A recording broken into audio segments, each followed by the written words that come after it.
this is an iHeart podcast. Guaranteed human. There's a fire inside you you can't ignore. Stand still? Not a chance. You're a lifelong learner who's come this far. Now, we're here to help you keep going further. Capella University. What can't you do? Visit capella.edu to learn more.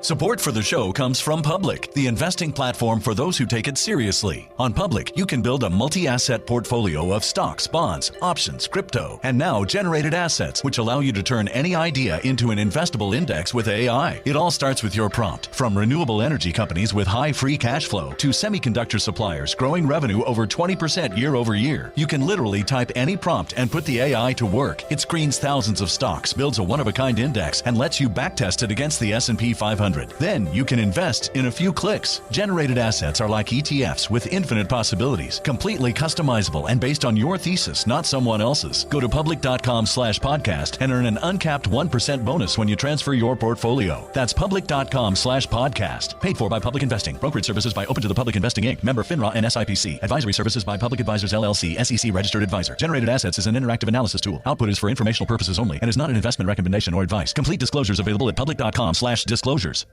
Tired of spills and stains on your sofa? Wash away your worries with Anabay. Anabay is the only designer sofa that's machine washable inside and out, starting at just $699. Plus, Anabay sofas are pet-friendly, stain-resistant, and feature changeable slipcovers and modular pieces. Get up to 60% off site-wide with a 30-day money-back guarantee. Visit washablesofas.com to get yours now. That's washablesofas.com. Offers are subject to change, and certain restrictions may apply. Hey everyone, Robert Evans here, and this is the week we take off for all of Cool Zone Media. So we do not put out new episodes this week, so everyone can actually get a break at the company, take some time. We've done this before. We decided this year that we would actually put out reruns of old episodes, with little introductions from us that we recorded more recently. This is largely stuff that we thought should have gotten more attention. Maybe it came out when we were smaller and we want to put it back in front of folks again. So there will be episodes, reruns of It Could Happen Here, reruns of politics, reruns of everything that we do. And this is the rerun of Behind the Bastards. And, we love talking about guys like Hitler, specifically Hitler over here, like the History Channel of old. He's always an entertaining fellow. And I did an episode a few years back when we were still working out of LA, still recording from the studio, about his sexuality, right? Because there's a lot of myths and a lot of just like bullshit that comes out about Hitler's relationships, his romantic life, all that kind of stuff. It's usually, nonsense that's kind of deliberately exaggerated to try and get eyeballs on something in order to, for somebody's financial bottom line. So I did a really deep dive into what we know about his actual sex life, about his actual, how he was as a romantic partner, all that good stuff. And it's both very different from the story that I think people tend to get in popular media, and I think more interesting, more useful in understanding the man as a human being and why he was the kind of guy that he was. So without further ado, here's How Hitler Fucked, a series title that they would not let me actually use for these episodes. Introduction! I'm Robert Evans. This is Behind the Bastards, the podcast where we tell you everything you don't know about the very worst people in all of history. With me today is Brandie Posey. Hello. How are you doing, Brandie? I'm doing pretty great. I'm excited to get into this. Brandie, you are a stand-up comedian. You get any pluggables to kick off at the start here? Yeah, I tour around quite a bit. You can go to brandieposey.com, Brandie with an I-E, Posey with an E-Y for all of my tour dates. I also have a podcast called Lady to Lady. That is very, very fun. We've had a lot of really awesome past guests like Margaret Cho and French Stewart. So come check that out too. Normally we work all that out ahead of time and I introduce it, but Sophie isn't here, and as you can tell, everything's a nightmare. It's okay. You have a terror in your eyes. Oh, it's horrifying. the thought of not knowing what to do. I don't know how to do. I don't know when we're gonna do ad breaks. This is the end for all of us. Do you want me to count something down for you? No. Should I put on a Sophie wig of some kind that what will calm your nerves properly for this recording? The only possible thing to do in the face of chaos is to just completely yield to the chaos and give up even trying to structure the show. Perfect. Sounds great. Yeah, I think that's the plan. Okay. Explains why you're standing on the table. Great. Yeah, Perfect. Yep. Now, Brandie. Yes. Today we have a subject that is near and dear to no one's hearts, but Great. more important than I think a lot of people give it credit to. Today we're talking about how Hitler fucked. Ooh, so glad you called me for this one. Yeah. I'm flattered. Well, I mean, Thank we had you so on to talk much. about Stalin and his love of pranks and Absolutely. DJing and drinking Yeah. more than anyone else. And now, And fucking Hitler feels like a prank. yeah, well, maybe. Or maybe not. I can't. My predictions out of the gate. Can I give a prediction Oh, before yeah, we get I'm into this? very curious for that. Not a generous lover. Okay. And also, gonna say this, not going to shame somebody for having a small penis, because that is outside of your control, but real angry guy. I have a feeling he probably has a little guy. The funny thing about Hitler, Yes. because Hitler's like the one person people have talked about more than any other single person in Yeah, of history. course. More's been written about him and whatnot.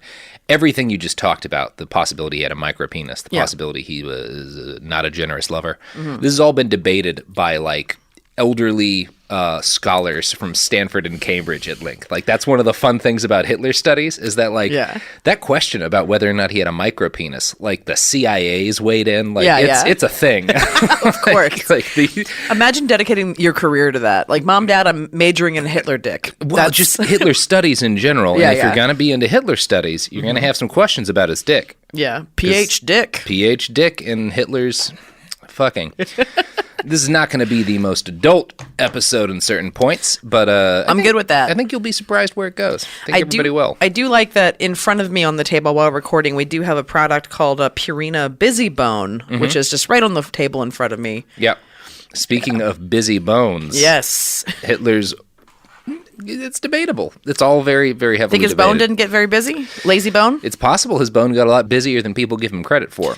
Oh. There's a lot of debate around this topic. There's even a lot of debate about the nature of his genitals, in addition to the question that, like, the OSS, the precursor to the CIA, talked a lot about, like, whether or not he had a micropenis based on some interviews with some people.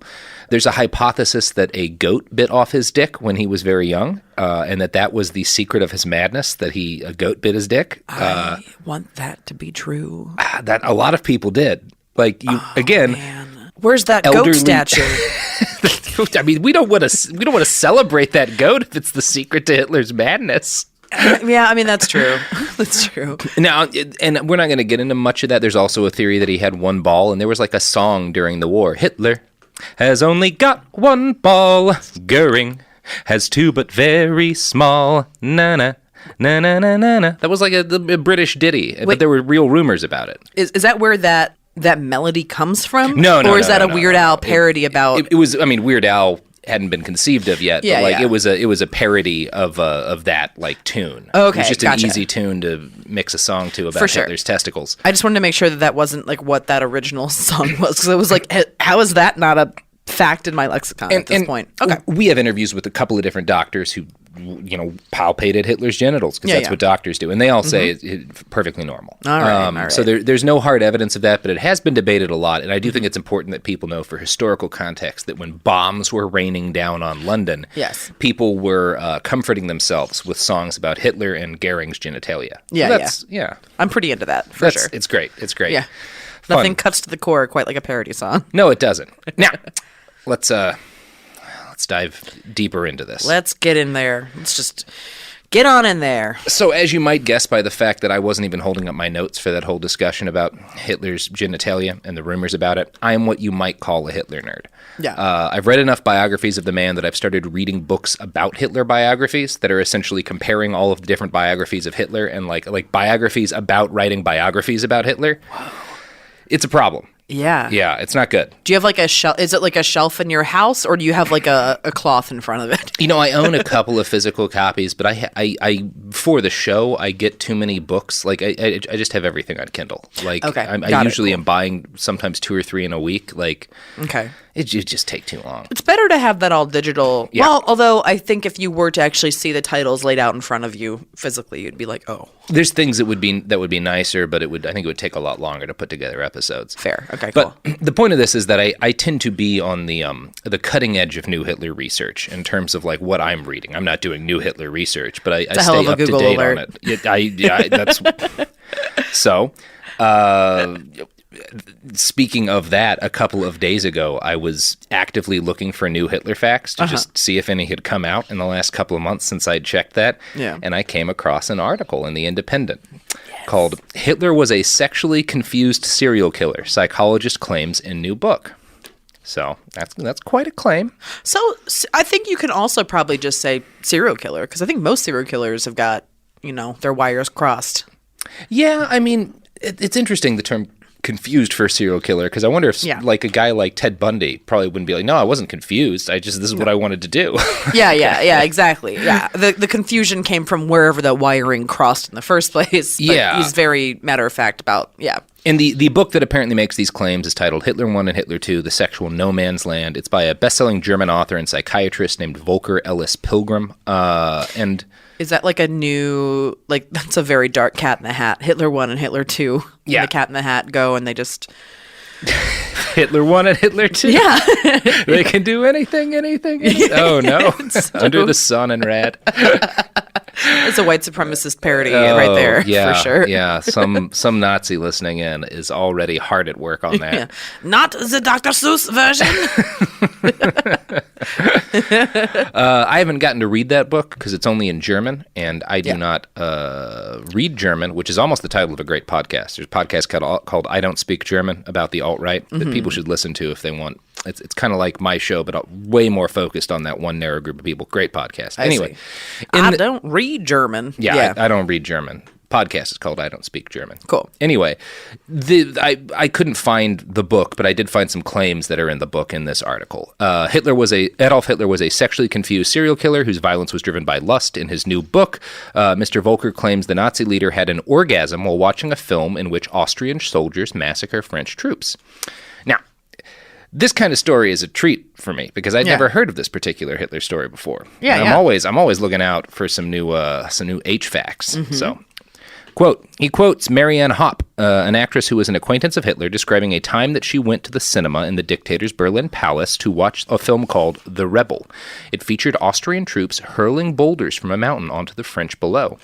Hitler got some kind of thrill and rubbed his knees at this event as the stones rolled down on the French and groaned. I don't know if he was crazy, but he got some kind of orgasm, she said. I wanted to leave during the show. The man was creepy. Yeah, that's people gave Pee Wee Herman a hard time. Hitler in perspective, yeah. If you compare the two, Pee Wee should get the statue. I feel like Pee Wee should have just been left to masturbate in that theater, but that's what that theater was for. It's what that theater was for. It's not like he was showing up at the Cinemark to a showing of. Anyway, yeah. I've been unable to find an English translation, but in this article, which apparently talked to the author, Pilgrim talks about how he suspects there's a connection between sexuality and violence in Hitler, and that his sexual excitement at the thought of violence gave him the desire to force men into killing. He says, however, since this lust for killing is the decisive feature of serial killers, the question inevitably arises, was Hitler a serial killer who murdered for the purpose of his gratification? Hitler's sexuality, I believe, drove the dictator into the most colossal annihilation that man has witnessed.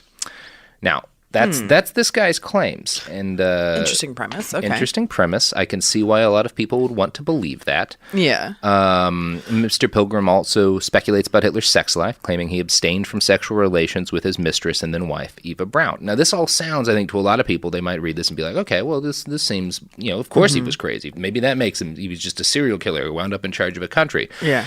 I get why people would want to believe that. Mm-hmm. I think what most people looking at that wouldn't dig into is kind of where the guy is basing his claims on, and most of them come from a dude called Ernst Hanfstaengl. Other nickname was Pootsie. And Ernst was a... Classic Pootsie. Ernst was a friend of Hitler's back in the day, who then started hating him. And I'm sure that happened with a lot of Hitler's friends. That happened. Hitler not great at keeping friends. I'm sure. Not super good at friends. That'll be like, oh God, do I have to keep answering his call? I think that might surprise a lot of people. Not a good friend. Yeah. Dictators in general, not great friends. No, not so much. Not they great just take friends. and they take and they take. They take and they take and they take. Some of them are fun to drink with. Yeah. Once or twice. Yeah. Like, if I could go back in time and just see Stalin and all of his buddies, how drunk they... Of course I would want to try. I wouldn't want to be drunk around Hitler. No. But Hitler didn't get drunk. He was a teetotaler, right? He was a teetotaler. Yeah. I mean, he was on meth a lot, but that was a doctor giving it to him. Yeah. So he thought that he was being medicated. He thought that, and that was, when we talk about that, and there's a great book called Blitzed about that, well, I'm sure we'll talk about it someday, but like that was mostly later in the war. Like during his rise to power, he's sober. Like every now and then you'll hear a story of him drinking like part of a glass of champagne, but he was like... Yeah. Which is, control freaks and whatnot. So I get the desire to like psychoanalyze Hitler, but going to Hanfstaengl for like advice, because Hanfstaengl has for a long time been claiming that Hitler was basically a neuter, was like couldn't get off, had like no sexual life. Yeah. Well, and that is a thing with a lot of serial killers where like they just can't come until they find the thing that makes them, right? Yeah, and if you think of Hitler as a serial killer, a lot of this stuff makes sense. But I think what most people don't realize when they hear stories like this, about every year or two, there will be a new rash of Hitler's sex life stories that'll hit like kind of shadier but not entirely bullshit outlets and stuff. And then every now and then someone like the New Yorker will give it a write-up or whatnot. None of this is new in the field of Hitlerology. And in fact, like all of these claims, any claim that you like read about in like a modern paper about like Hitler liking to poop on people or the possibility that Hitler was gay, all that stuff was kicking around in the 1930s. Yeah. So there's a lot of myths around this guy. And so what I want to kind of do today is first give kind of an overview of the myths that people are still telling about Hitler and kind of the latest couple of waves of this. And then we're going to do a really deep dive into his whole sexual history. Okay.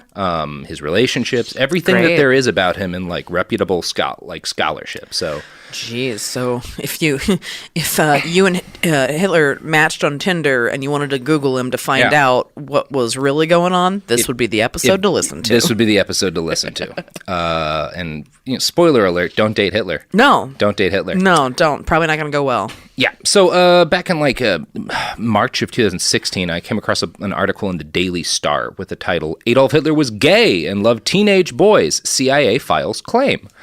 There was also a New York Post article around the same time with the title, Adolf Hitler had a truly disgusting sexual fetish. It's equally emblematic of like those types of articles. Yeah. These were all like spring of 2016 wave articles, and they were all based on a dossier, the OSS, which is like a precursor to the CIA put together. Quote from the New York Post, the Nazi leader's bedroom habits included a love of poo sex, claims a dossier from the office of, Which is with shit, not dressing up like Winnie the Pooh. Not dressing up like Winnie the Pooh. And looking for honey. Yeah, the intelligence document says that he liked women to stand over him and defecate because he was turned on by poo. This is the New York Post keeps using the word poo instead of feces, which just doesn't seem like great journalism. It also revealed the Fuhrer had a micro penis and, as the famous song suggests, only one testicle. It also revealed he liked to be brutally kicked by women as part of his sex games. So, again, this is always presented whenever it comes up in the media as new. This is all older than your grandparents. Yeah, this has been around forever. This has been around forever. Yeah, for sure. This was, Yeah. So, the root of most of the salacious Hitler fuck myths is that infamous OSS report titled The Mind of Adolf Hitler. It was compiled by a doctor named Langer, and it was initially a secret thing that was like written up as a brief for FDR at the start of World War II. It's based on a lot of interviews and original documents, and the source book behind the paper, which is like all of the raw sources that they compiled to write this, is a gold mine of info. But we should be really critical about the dossier itself. It has to be taken with as much salt as you'd prescribe something written by a psychologist in the 1940s, because it's filled with really debatable conclusions based on bad psychoanalytic theory. I'm going to read you one excerpt where Dr. Langer tries to explain why Hitler always carried around a whip as a young man.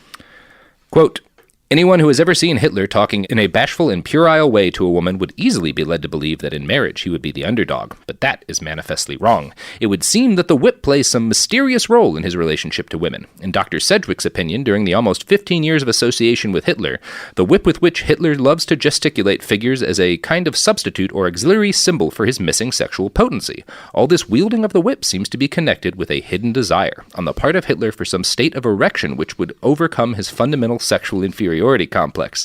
The truth is that Hitler is in all probability still in the stage of puberty and still in the essential meaning of the word, a virgin. I want to take that guy to a Ren Fest. Yeah, this is and just take a look around. What do you make of this? Yeah, what do you think is going on here? And when he references Dr. Sedgwick, that's Hans Stankel. Yeah, So okay. this is again all based on that guy. A lot of this is based on that guy's stuff. But like Hitler was definitely not a virgin in 1942. No. For sure. How old was he when he went into World War I? Do you know? Because He was in his the like trenches, mid-20s. right? Yeah, Okay. he was in the trenches the whole time. Yeah. Okay, I gotcha. So probably not even a virgin at that point. That's debatable. We'll get into that a little bit. Okay. So, just as we kind of criticize that, whips were really common among German fascists to be used as weapons in street fights at this time, and Hitler used his whip in street fights a lot. He also used it to flirt with girls a lot, so we'll talk about that some. That's pretty cool. It was pretty hardcore. Like, I love the idea of like a drive-by whipping back in the day. it was more like a bunch of guys that would give speeches in these like beer halls, because that's a big thing in German culture, and like a bunch of anti-fascists would crowd around them, and like they would start throwing bottles and fighting, and like fucking Hitler would pull out his whip and start like swinging whips at people and stuff. And you can fuck a dude up with a whip you can. if you're decent with it. Right? Holy shit. It's a good weapon if you're gonna like beat on somebody in a bar. Yeah. And it worked for that purpose. Man, give Antifa all the whips now. Yeah. I mean, they take a lot of training, but Well, yeah. yeah. I like Indiana Jones reclaiming the whip for the not fascist side of things. Appreciate that. I never heard the Hitler whip thing before. Hitler loved the whips. whip. You're going to be hearing a lot about Hitler's whip today. Okay, gotcha. Yeah.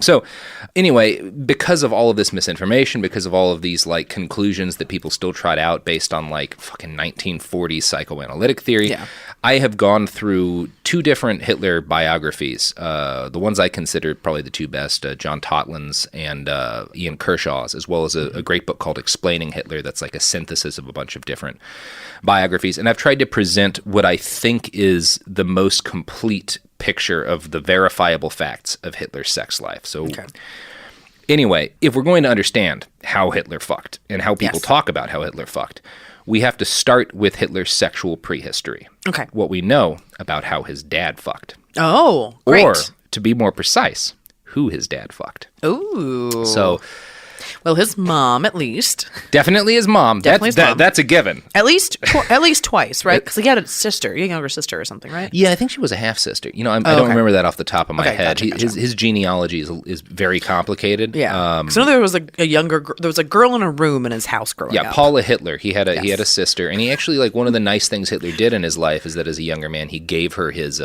inheritance. Okay. And like wound up kind of on the street as a result of that because she had a kid and stuff. Got it. Okay.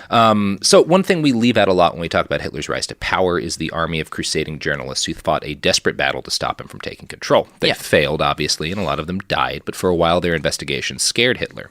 More than anything, he was frightened that his family history would be exposed. When he learned about one of the first of these investigations, he allegedly told a party member, "People must not know who I am. They must not know where I come from." Whoa. Now, there are a lot of different rumors as to why. The most salacious rumor is that Hitler secretly had a Jewish background. We don't know for certain who his father's father was. His grandmother, Maria Schickelgruber, was a 42-year-old unmarried serving woman when she gave birth to his father, Alois, in 1836. Some legends say a wealthy Jewish man or a nobleman impregnated her. We don't know. The church she was baptized in and the entire town where she was born, Dollersheim, was obliterated by German artillery, probably on Hitler's orders in order to conceal his background, which is a serious warlord move right there. Yeah. I'll give it to you. Erase the Schickelgrubers. Yeah, get rid of that shit. Grandma! One of those things, one of those few places you'll catch like a lot of really serious historians speculating is like, would it have even been possible for a guy with the last name Schickelgruber to have done the things that Hitler did? Because it was kind of like chance that he wound up with the last name Hitler. Like his dad adopted it from another guy who probably wasn't his dad. It's a messy case. Heidler was the original name, and then they changed it to Hitler. I see. Okay. And I have trouble imagining Heil Schickelgruber working out. Because people keep stumbling over it. Yeah. Schickelgruber? It'd be like if Google had if their name had been like question ask. Yeah, like, yeah, exactly. It just probably wouldn't have worked as well. No, it definitely would not. Yeah. So historians debate over the exact nature of the genealogy further back than Hitler's dad. Okay. But Hitler's dad was a bastard. We know that at least. Maybe. We don't even know that much. Oh, okay. All of this is still debated. Got it. The odds that Hitler was ashamed of a secret Jewish person in his past, though, are lower than the odds that he was just worried people would find out his dad was gross. Alois Hitler was a mid-level customs official in Braunau, Austria. He'd been respected in the local community, but his middle management image belied the reality of a man who repeatedly married children. Alois's... Cool. Sweet. There it is. I was wondering when pedophiles were going to be a part of this story. They will be a part of this story all the way through. Well, how am I not surprised by that? Great. Nazis and gross sexual stuff? Wow, yeah. Everybody focuses on the possibility that there was poo sex. The stuff that we know is so much grosser than pooping. Yeah. Like, that's whatever. Yeah. People who are perfectly fine can enjoy that sort of thing. Yeah, exactly. What we're talking about with Hitler and his dad, both cases, fucked up objectively. Yeah, you can have consensual poo sex. There's Whatever. nothing the matter with It's that. whatever. Just Yeah. clean your own sheets. Clean your own sheets, That's all I care about. or pay your cleaning lady incredibly well. Yes, exactly. I'm sure there's some people who'd take that job. So Alois's first wife was much, much older than him, and she died after a few years of marriage. Some of the rumors are that he married her for her money, which, whatever. Yeah. While Alois was married, but while his first wife was sick, he moved a 16-year-old girl into their home to be his serving maid. This girl, Clara, was his niece. Now... Cool. God, what a loser. What a fucking loser. Now, John Toland, who's one of the preeminent Hitler biographers of all times, says that Clara was hot, quote, with abundant dark hair. He claims that she was, quote, installed with the Hitlers at an inn where Alois was already carrying on an affair with the kitchen maid, Franziska. So when Alois's first wife is alive, he's got this 16-year-old niece who he's hitting on, and also this, 17-year-old kitchen maid named Franziska, both of whom he's, starting up a thing with while his first wife is alive and dying. So, when his first wife died, Alois got her money and married Franziska. I'm going to quote now from the fantastic book Explaining Hitler. After his first wife died, developments in the Alois Hitler household began to take on the appearance of a maimed French farce. After a period of living conjugally but without the benefit of clergy and with the kitchen maid, while simultaneously enjoying the services of the even younger maid and niece Clara, he married the older one. Well, good for him. Good for him, picking that 17-year-old, not the 16-year-old, I guess. How old is he at this point? He is in his 40s. Now, according to John Toland, Franziska was, quote, only too aware of how tempting a pretty maid could be to the susceptible Alois. Yeah. After the wedding, the first thing she did was get rid of Clara. Luckily for Alois, his second wife soon died, allowing him to finally realize his true dream of marrying his teenage niece. Wow. Do you know how did Francesca... It was cancer. Oh, it was. A lot of cancer in the Hitler family tree. He was kind of scared about it his whole life. Not enough. Not enough cancer. Not enough cancer among the Hitlers. Yeah, exactly. Some juvenile leukemia would have really dealt with some problems for the world. Would have been pretty great. Not often I stand for juvenile leukemia, but for Hitler? Get up in them bones. Let's do it. Get up in them bones. Take it out. Oh. So, the only thing getting in the way of Alois Hitler and his true love with his teenage niece was the fact that they were very close relatives. They officially share the same granduncle, Johann Georg Heidler. Now, even in the late 1800s, marrying your teenage niece was sort of frowned upon.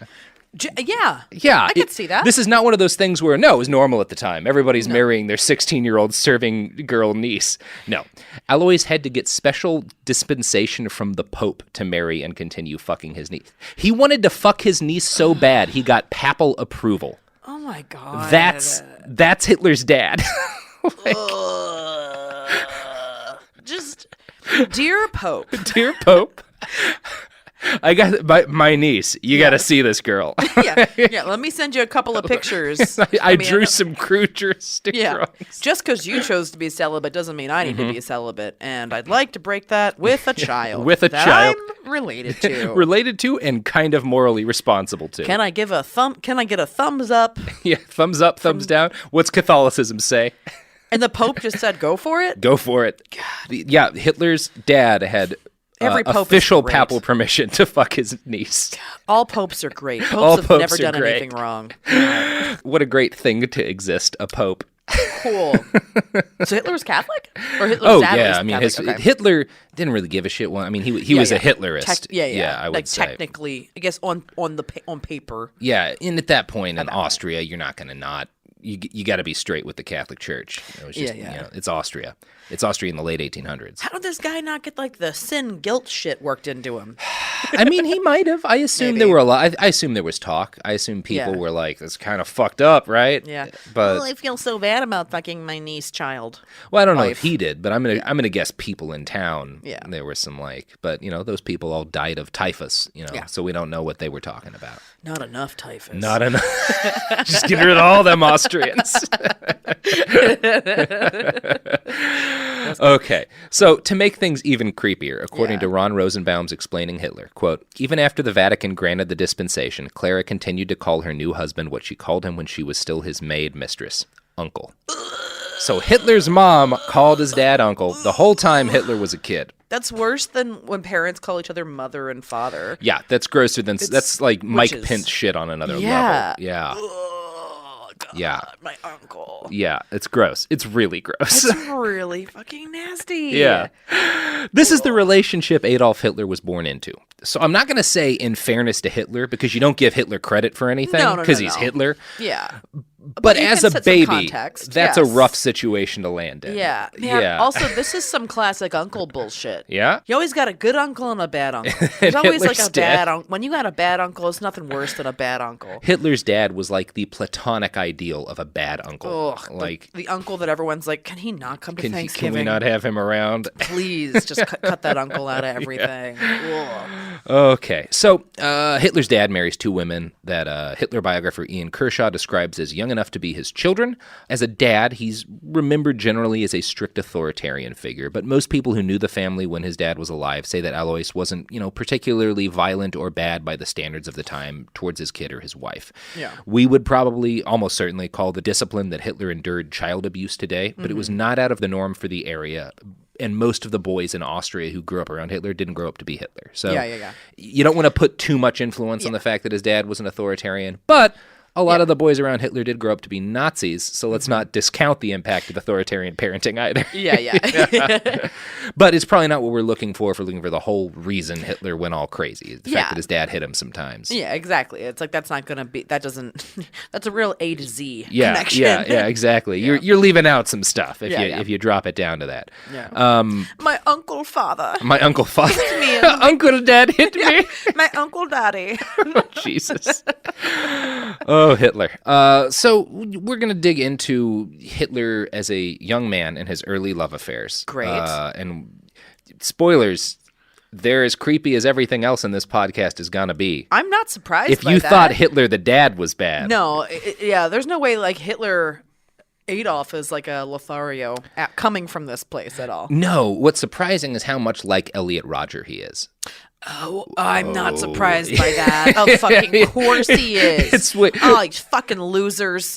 These fucking losers. Oh, God, of course. That is the overwhelming thing that you say to yourself when you get into some real deep study of the Nazis, is these fucking losers. It's all you can say. These fucking losers. You know who's not losers, though, Brandie? Who? The wonderful sponsors who support this show and or program with their products and or services and or petrodollar ad money. I'm spinning out of control here. Products!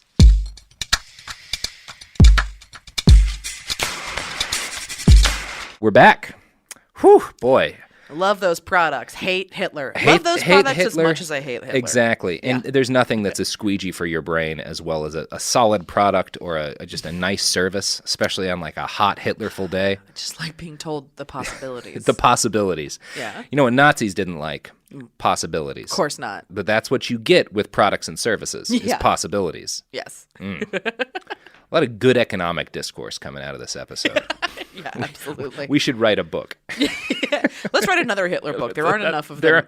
There should be a couple more Hitler books. Okay, so most of our... What would Hitler think about Squarespace? Yeah, what would Hitler think about Squarespace? I don't like the free speech of the internet. I hate to say this because it's what I do to make my living, but Hitler would 1,000% be a podcaster if he were around today. Absolutely would. I mean, he wrote at length about how the only real way to convince anyone of anything was with the human voice. Yeah. And the power of radio to isolate someone with a voice and to really influence their thought, which is one of the things that scares me about the podcast era, but we're getting that's into a whole weeds. That's a whole separate conversation. Yeah, he would be like an Alex Jones type, but with his own show. Yeah, but well, he has his own show too. But he would be a lot more popular than Alex Jones. Yeah, he would. Because I don't think Alex has a problem saying the quiet parts loud, and Hitler was, up until the point where he took power, usually pretty good about quietly saying the loud parts. Yeah. Yeah, that makes sense. I mean, that's why he won. Yeah. Yeah. So, most of our evidence for young Hitler's early love affairs comes from a dude named August Kubizek. Now, Kubizek is a heavily debated figure amongst Hitler scholars. He wrote a book about his childhood with Hitler after the war. It apparently started during the Third Reich as a pro-Hitler, Nazi biography. And then after the war, he was like, well, I mean, I've already got this stuff down. People are going to want to know what Hitler was like as a kid, so I'm going to write this book. Some of what he says is definitely either a lie or stretching the truth. There's a lot of debate over how much to trust him. But it's also incontrovertible that he grew up with Hitler, that he was Hitler's really only friend as a kid, and that they lived together. They were essentially like freshman college roommates in the big city. So no one else has this perspective. So Kubizek's book is an irreplaceable source for the early years of Hitler's life. You can't you have to be critically read him, but you have to read him. Yeah. I've read Kubizek's book, of course, and it's really interesting if you do take it. I would recommend reading a John Toland or an Ian Kershaw biography first and then go into Kubizek so you've got some sort of context for it. Yeah. I'm going to be quoting from all three of these sources in the next little bit here because it provides, I think, a good synthesis, and I trust those guys to separate probable truth from probable lie better than I trust myself. Yeah. Because they're elderly Hitler scholars, and I'm just a Hitler nerd. Anyway. Perfect. Kubizek recalls exactly one romantic focus for Hitler in his young years, a girl named Stephanie who lived in Linz. That was the small town that he grew up in. Okay. Now, Hitler was madly in love with Stephanie, and we have no evidence that she ever knew anything about him. In fact, later in life, after the war, when she was told that Adolf Hitler had been in love with her, she was shocked and horrified, it's a dick move to tell anyone that. Yeah. Oh, man, what a bummer. That's because you're just like, am I responsible for any of this? You get through this horrible war. She was in Austria. She saw some shit. It would have been a nightmare for anyone living in that region. You get through this horrible war, and then years later, someone's like, by the way, Hitler wanted to fuck you. What? Oh, why would you ever tell anybody that? How do you process fucking that? Baby Hitler popping boners to you? Don't tell her that. Yeah, because then that just makes you just rethink everything about your time. Is this my fault? Yeah. Oh God. No, Stephanie, you didn't. It's definitely not. You didn't do anything wrong. Stephanie, I mean, you've been great. dead for decades, but. Yes. You Stephanie, seem fine. You're listening somewhere. Yeah. We get a medium. You should be doing this podcast with a medium to contact some of these people and be like, hey, it's okay. Yeah. It's going to be fine. Yeah, that's actually similar to another podcast idea I have, which is using a medium to sexually harass dead bastards. I really just want to see how uncomfortable I can make Chairman Mao. Oh, yeah. Yeah, really, really get in there and lock his ghost in a room. And just, see where it goes. I am 100% on board for that. I think we all are. Absolutely. So if you want to... Okay. So Hitler was in love with this girl who knew nothing about him. He became convinced, and this is while they're in elementary school, essentially, early high school era, that kind of thing. He's a teenager, young teenager. So during this, these kids, I know this. Oh yeah, I was in marching band. I had one of these kids. I know exactly who this is. I don't know if there's a woman I've met who didn't have one of these kids in their life. Yeah, That's one of the anyway. Oh, so I'm so sorry. Hitler became convinced that Stephanie was sending him secret signals and messages only he could see. And he would, course. they were destined to be together. He would rant about all this to Kubizek, and Kubizek claims he was pretty questioning of all this stuff to Hitler, but only to an extent. Kubizek did try to convince Hitler that if he needed to at least talk to this girl if there was going to be any hope of her liking him. At the very least, he suggested that Hitler should learn to dance because he knew that Stephanie liked dancing, which is solid advice. Yeah. Okay, get interested in something this girl's interested in. Have a similar interest. Yeah. Pretty solid advice today. Okay. So here's Kubizek, quote, All this is no good, Adolf, I replied. Stephanie is fond of dancing. If you want to conquer her, you will have to dance around just as aimlessly and idiotically as the others. That was all that was needed to set him off raving. No, no, never, he screamed at me. I shall never dance. Do you understand? Stephanie only dances because she is forced to by society on which she unfortunately depends. Once she is my wife, she won't have the slightest desire to dance. That is... And Kubizek's book's a generally pretty pro-Hitler book. Like, not pro the stuff Hitler did as, like, he's obviously against the Third Reich, but, like, he presents a sympathetic view of Hitler, and this is how he describes him. Wow. Yeah. What a... I mean... What a little maniac. I just need a thesaurus for the word loser. It's truly insane. Like, no, I'll never dance. And she'll stop dancing. She'll stop dancing, too. Oh, she's not even dancing because she wants to. It's just Society's society. making her do it. It sounds like a Reddit post. No, it totally. It totally sounds like a Reddit post. He'd be top dog Reddit. He would be. He'd love Reddit He so would much. be so addicted to slash poll. Like Yeah, he would never get off of that fucking shit. He'd be an 8chan. Like he'd be deep into this shit. You really would be. God damn it. I'm not gonna learn to dance. I'm not gonna learn to dance. Never. I shall never dance. Adolf Hitler. Yeah, exactly. There's your fucking t-shirt. Guilty feet ain't got no rhythm. Oh shit. Yeah. Nice. Oh boy. Oh, what are the good songs? They always get it right. So Exactly. That obviously, song's actually about Hitler. it is about all music is about Hitler one way or the other. Yep. That's my theory. We'll talk about Toto's Africa. Yeah. It's a stretch, but I'll get you there. Now I guess I got a diagram. I got a diagram. It's about the desert fox. And Now, obviously, waiting around and being an insane person did not woo Stephanie. Gradually, Hitler started to realize that she wasn't going to fall to him. According to Kubizek, Hitler reacted like you'd expect a modern-day incel to react, with threats of violence. Of course. Quote, Stephanie was, at that time, in an unfriendly mood. She would pass the basically nearby road with her face averted as though Hitler did not exist at all. This brought him to the verge of despair. I can't stand it any longer, he exclaimed. I will make an end of it. It was the first, and as far as I know, the last time that Adolf contemplated suicide seriously. It was not. He would jump into the river from the Danube Bridge, he told me, and then it would be over and done with. But Stephanie would have to die with him. He insisted on that. Once more, a plan was thought up. In all its details, every single phase of the horrifying tragedy was minutely described, including the part I would have to play. Even my conduct of this as the sole survivor was ordained. The somber scene was with me, even in my dreams.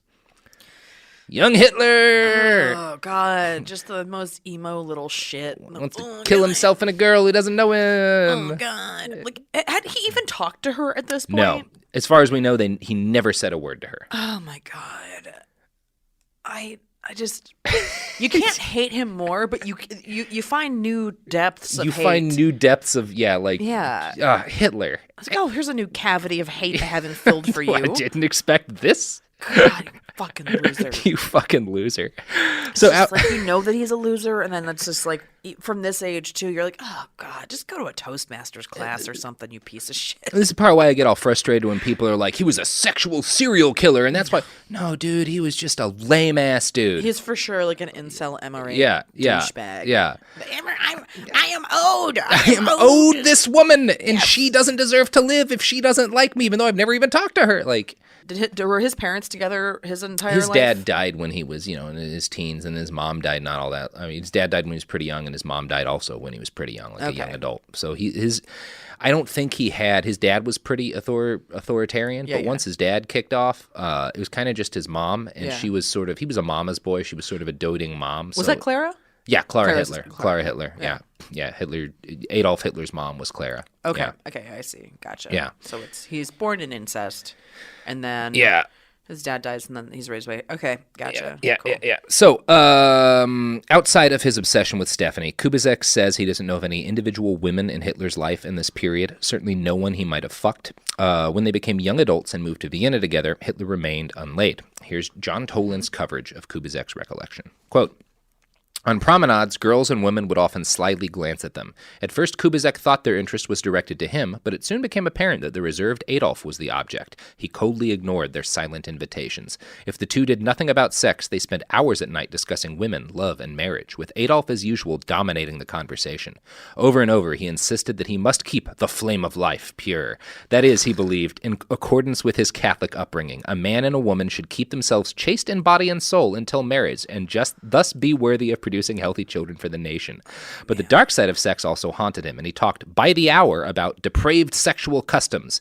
He railed against prostitution, condemning not only the whores and their customers, but society. His condemnation approached obsession, and one night, after attending a performance of Wedekin's Spring Awakening, he took Gustul's arm and said, "We must see the sink of iniquity once."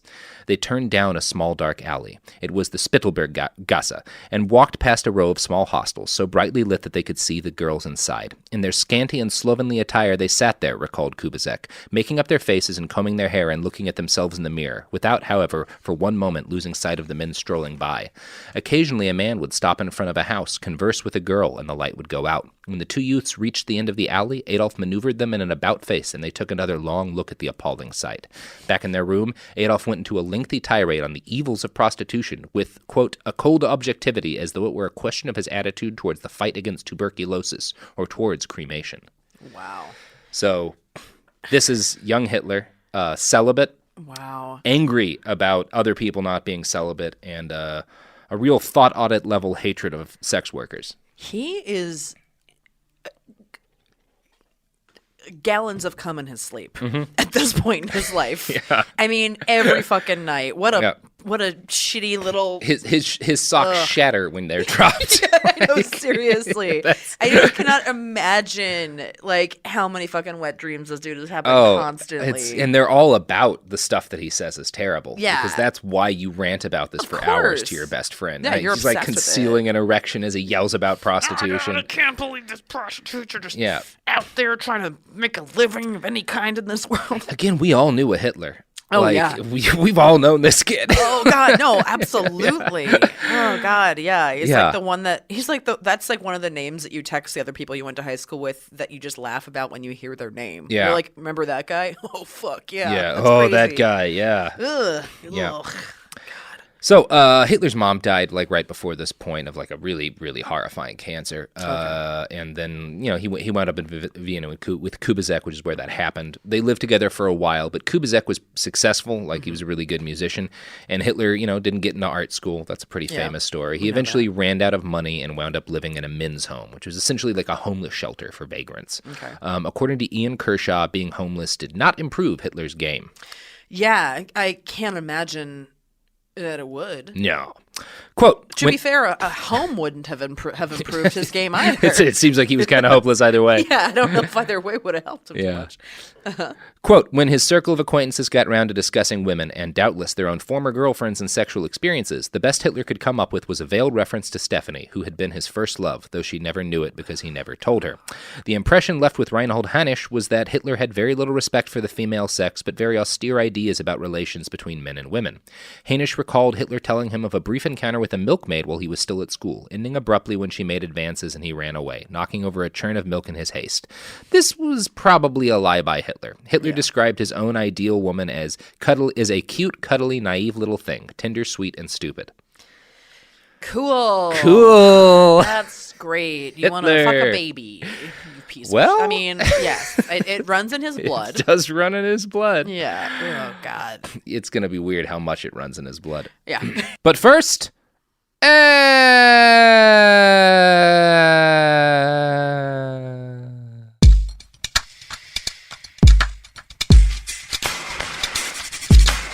We're back. Okay. So, Hitler also claimed during this period that women would inherently, quote, rather bow to a strong man than dominate a weakling. Even for the time, young Hitler was seen as a bit of a prude. This meant he didn't fit in super well in turn-of-the-century Vienna, where erotic art was in vogue and people were starting to do the 1909 version of opening up a little bit. Well, it's because he's just, like, popping boners all over the place. He's just popping. Everyone could see him. His lederhosen's just like a fucking arrow. Yeah, no. He's just, like, constantly just, like, very sweaty and pink with, like, a giant He's boner. just an angry, erect, terrible artist screaming at everybody. and talking about how it's bad to come. Like, Constantly. fucking Hitler. Like, oh, God. You nerd. Ugh. One of the things that was happening in Vienna at this time, the turn of the century, is that rules about women's modesty had started to change, and women were allowed to. I mean, we're not talking like woke by our standards, Like but an things are ankle. improving. Yeah. You know, things are improving, and some women are pushing the envelope, both professionally and in just how they present themselves to the world. Young Hitler did not like that. Of course he did. Here's an excerpt from Kershaw's book again. Quote, "Where decency demanded that women were scarcely allowed to even show an ankle, Hitler's embarrassment and the rapidity with which he fled with his friend when a prospective landlady during a search for a room for Kubizek let her silk dressing gown fall open to reveal that she was wearing nothing but a pair of knickers. But his prudishness went far beyond this. It amounted, according to Kubizek's account, to a deep disgust and repugnance at sexual activity. Hitler avoided contact with women, meeting with cold indifference during visits to the opera, alleged attempts by young women, probably seeing him as something of an oddity, to flirt with or tease him. He was repelled by homosexuality. He refrained from masturbation. Prostitution horrified but fascinated him. He associated it with venereal disease, which petrified him." So, it is again hard to say how much of Kubizek's account is true. If Hitler was originally super anti-gay, for example, he definitely got over that shit by the time he was out of the army. Ernst Röhm, the head of the Brown Shirts, was a flamboyantly gay man who was flagrant about his love life. Hitler did eventually kill Röhm, but only after he was in power, and some accounts say he resisted doing so for a very long time and expressed angst over the decision. Basically, Röhm wanted to replace the German army with the Brown Shirts, and that's why Hitler had to get rid of him. And there was definitely, like, he was willing to kill him because he was gay, and he was seen as like a liability, but Hitler wasn't inherently against the idea of working with. Like, it seems like he moderated on that during his time in the army, at least from one point of view or another. There's debate about how much, but one thing that didn't change from Kubizek's memory of him was Hitler's obsession with venereal disease. The subject came up frequently in Mein Kampf and in Hitler's early speeches. He generally would compare the Jewish refugees immigrating to the country as like a form of venereal disease. I see. And there was a lot of anti-Semitic claims that Jewish prostitutes were spreading typhus, and there's actually a rumor that Hitler himself got syphilis from a prostitute sometime in when he was a young adult. Simon Wiesenthal, the famed Nazi hunter, went to his grave believing this, even though there's no good evidence about it. There's a lot of weird questions as to why someone like Wiesenthal, who's a Holocaust survivor himself, would be so much into wanting to believe this. I mean, I get that though. Yeah, You kind of want to reason. And he had syphilis. It's also, there's some weird, a lot of the attempts to explain Hitler kind of come across as blaming a single Jewish person for his hatred of Jewish people, which is really problematic. Yeah, that's an issue. Yeah. Yeah. Kubizek, for his part, always claimed that Hitler was, to the best of his knowledge, a normal dude sexually, not homosexual, not into anything weird, just kind of a sexually frustrated young man. Kubizek was so emphatic about that because by the 1950s, when he was working on his book, there were numerous rumors that Hitler had been gay. This conspiracy theory is best embodied by the book The Pink Swastika from 1995. That book was a major source for a recent Dinesh D'Souza documentary where Dinesh claims that Democrats are the modern Nazis and that gay people are Nazis, and Hitler was gay as a regular headline in far-right publications. I found one on Breitbart from 2016 that just said, "New evidence from his doctors shows Hitler was gay." Obviously, it's not new evidence. It's just, it's the old OSS reports that suggested Hitler was homosexual. Of course, in the OSS document, Dr. Langer wrote, quote, "His sex life is as dual as his political outlook. He is both a homosexual and heterosexual, both socialist and fervent nationalist, both man and woman." Again, that's just psychoanalytic bullshit. There's no evidence that he was homosexual. He was okay with working with gay men. Yeah. But there was no evidence beyond that. And it's one of the things that's interesting to me is when you read a lot of the old 1930s and late 20s news articles criticizing Hitler, a lot of these 1920s German journalists, some of whom are conservative, when they're talking about homosexuality within the Nazi party, go out of their way to not condemn homosexuality, to just be that we're condemning the Nazis because their attitudes on homosexuality are so negative, but they have all these gay members, which is more nuanced than I expected out of 1920s journalists in Germany. That's very interesting. Well, it does make a lot of sense though, because it's coming after World War I, you're in the trenches with men and you need some kind of comfort to There's probably a lot of dudes fucking in World War I, sure. Yeah, just to feel like you're a person and not just part of a meat grinder. Yeah. So it's I'm sure that definitely was part of why attitudes started to open up right until the Nazis clammed them shut again. Yeah, exactly. Now, just so we cover the basics of Hitler's life here, Hitler served in World War I, obviously. He was at the front basically the entire war. There are rumors, as we covered in our Children of Dictators episode, that he fathered a son with a French woman during this time. This is very much doubted by historians. The kind of thing you can't 100% debunk. But for what it's worth, the son of the guy who thought he was Hitler's son says that Hitler was a gentle lover to his grandma. I don't know what that's based on. Seems like a reach. Seems like a weird flex, too. Yeah. A gentle love. Here's the thing. I don't even know. I feel like he would be just like a petrified guy that would like come really quickly. I'm going to guess that is more accurate. Yeah, that feels way like... Yeah, he's probably all fucking talk, and then he's just like, "Oh, okay, I'm so sorry." Yeah. Oh no. He says, "I'm sorry" when he comes. Yeah. And that's the Hitler. Yep. Now, when Hitler got back from World War I, he was sent by his military superiors to infiltrate a meeting of the National Socialist Political Party, and you know the rest more or less. He started giving speeches there, became a figure in the National Socialist Party, consolidated power, and plotted his, not quite meteoric, but eventually total rise to power. Yeah. Now, we don't have a whole lot on Hitler's sexuality during the early 1920s or his relationships. Hanfstaengl is one of the main sources for the claims that Hitler might have been gay, and he said stuff like this, quote, obvious prostitutes barely admitted to the Kaiserhof Hotel were fervently admired by him, provided that they appeared in couples or with a man. A solitary woman is usually ignored by him unless he is in a large crowd and can send in someone to find out her identity. He always wishes to be a spectator. Do you know, he once said to Dr. Sedgwick in 1923, the audience at the circus is just like a woman, someone who does not understand that intrinsically feminine character of the mass will never be an effective speaker. Ask yourself, what does a woman expect from a man? Clearness, decision, power, action. Like a woman, the masses fluctuate between extremes. What we want is to get the masses to act. This can obviously not be done with an appeal to their selfishness nor to their cowardice, but by an appeal to their idealism, their courage, and their spirit of sacrifice. Who has more the spirit of sacrifice than a woman? If she is talked to properly, she will be proud to sacrifice, because no woman will ever feel that her life's sacrifices have received their dual fulfillment. That's Hitler analyzing the German people. And interesting. Yeah, just what a first date. What a first date. Hanfstaengl claims to have asked him once, why don't you marry? And he says Hitler answered, quote, marriage is not for me and never will be. My only bride is my motherland. Then, seemingly with no sequence of ideas, he added, there are two ways in which a man's character may be judged, by the woman he marries and by the way he dies. In 1923, when Hanfstaengl once playfully said, if not a bride, you ought to have a mistress, Hitler replied, politics is a woman. He who loves her unhappily bites off his head. So... Wow. This is one of the versions of Hitler you get that he's just too busy being the embodiment of Germany to flirt with ladies. God. What a piece of shit.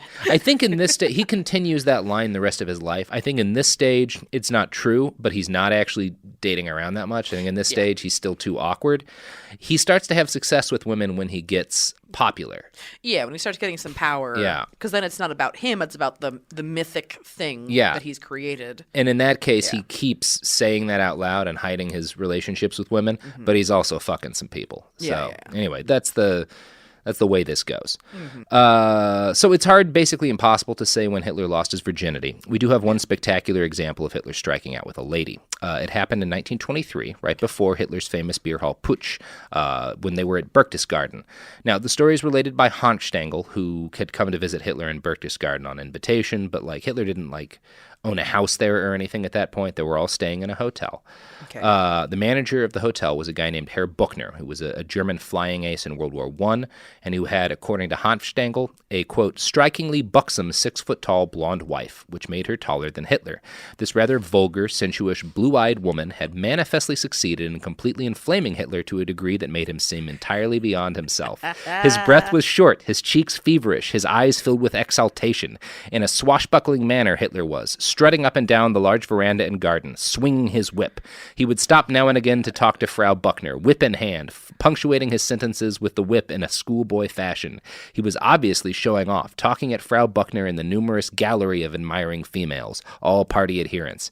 He made, however, no impression on Frau Buchner. On and on he went through the whole afternoon, acting the desperado, the wild man, the man of destiny. The whole performance seemed hopefully pubescent and empty. Oh, God. Hitler just Just whacking a whip around. Just swinging a whip, trying to flirt with a girl. Check out my whip. Check this shit out. Look at how good I am with this whip. Are you impressed? No. You think I look good? Oh, that's like the 1920s version of just like Yeah. watching somebody play video games. Check it out. No, check out how good I am. Look at I have so Let me many. get this headshot. I have so many potions. Think of how many Hitler. potions I have. It's not real. No. Now, Hitler also had a gigantic crush on his friend Putzie's wife, Helena Hofstangl. Ian Kershaw writes, quote, on one occasion he took advantage of Putzie Hofstangl's brief absence from the room to fall on his knees in front of Helena Hofstangl, describing himself as her slave and bemoaning the fate that had led him to her too late. When Helena told him of the incident, Putzie put it down to Hitler's need to play the role of the languishing troubadour from time to time. This guy just like needed to be like he's a cuck is what he actually is. Like And that he- I think is what he would have preferred. He needed a good sex therapist who could just say, no, dude, just do this. Yeah, exactly. Just like watch some of your friends bone. That's what I think you'd probably. That's be where I happier. think you'd be happiest with Hitler. Maybe give up politics and just watch your friends bone. Yeah, be that guy. Be that guy. That's Yeah. compared to Hitler, that's a great guy to be. Yeah, well, and especially like that is the child of a dead uncle. You know Yeah. what I mean? Like that's what your kid becomes. Yeah. Makes sense. Child of a dead. So when Putzie later expressed the worry that Hitler was essentially trying to steal his wife's affections, Helena told Putzie not to worry. Hitler was, quote, an absolute neuter. Yeah. So that was Helena's attitude towards him. Yeah. Now, Hitler would later prove them and the OSS wrong, actually in the early autumn of 1926, when the rising fascist political star met a girl named Mimi Reiter. We will talk about her, Hitler's courtship process, and his preferences in fucking in part 2 of this podcast. Ooh. But right now, it's the end of the episode until Thursday when we talk about the rest of this stuff. I see. Yeah, that was just... That's just getting us to Mimi. That's just getting us to Mimi. Getting us to Mimi. Maybe the first girl he fucked. It's really, well, no, not the first girl he fucks, but like the first girl, we have a lot of detail on how he courted her. I see. So we're going to be talking a lot about how Hitler flirted with girls. Cool. He's finally moving on from his fucking hand. From Great. his fucking hand and his lederhosen. Yeah, exactly. Oh God, he's such a loser. He's such a loser. I just wish ich bin ein loser. There needs to be like, what is the People need to know how lame we always do. Like it's either like Hitler at the end of the war, where he's like a sick old man, or like Hitler is this terrifying warlord. Yeah, and we miss out on incel Hitler. You definitely nail the Elliot Rodger perspective for sure. Like, and it's so interesting too because it seems like he skipped right to incel. Like he didn't have this like game phase where he was even trying to make it work. Yeah. He just immediately knew that he needed power of any kind to get anybody because he was such a zero. Because there was otherwise no chance. Yeah.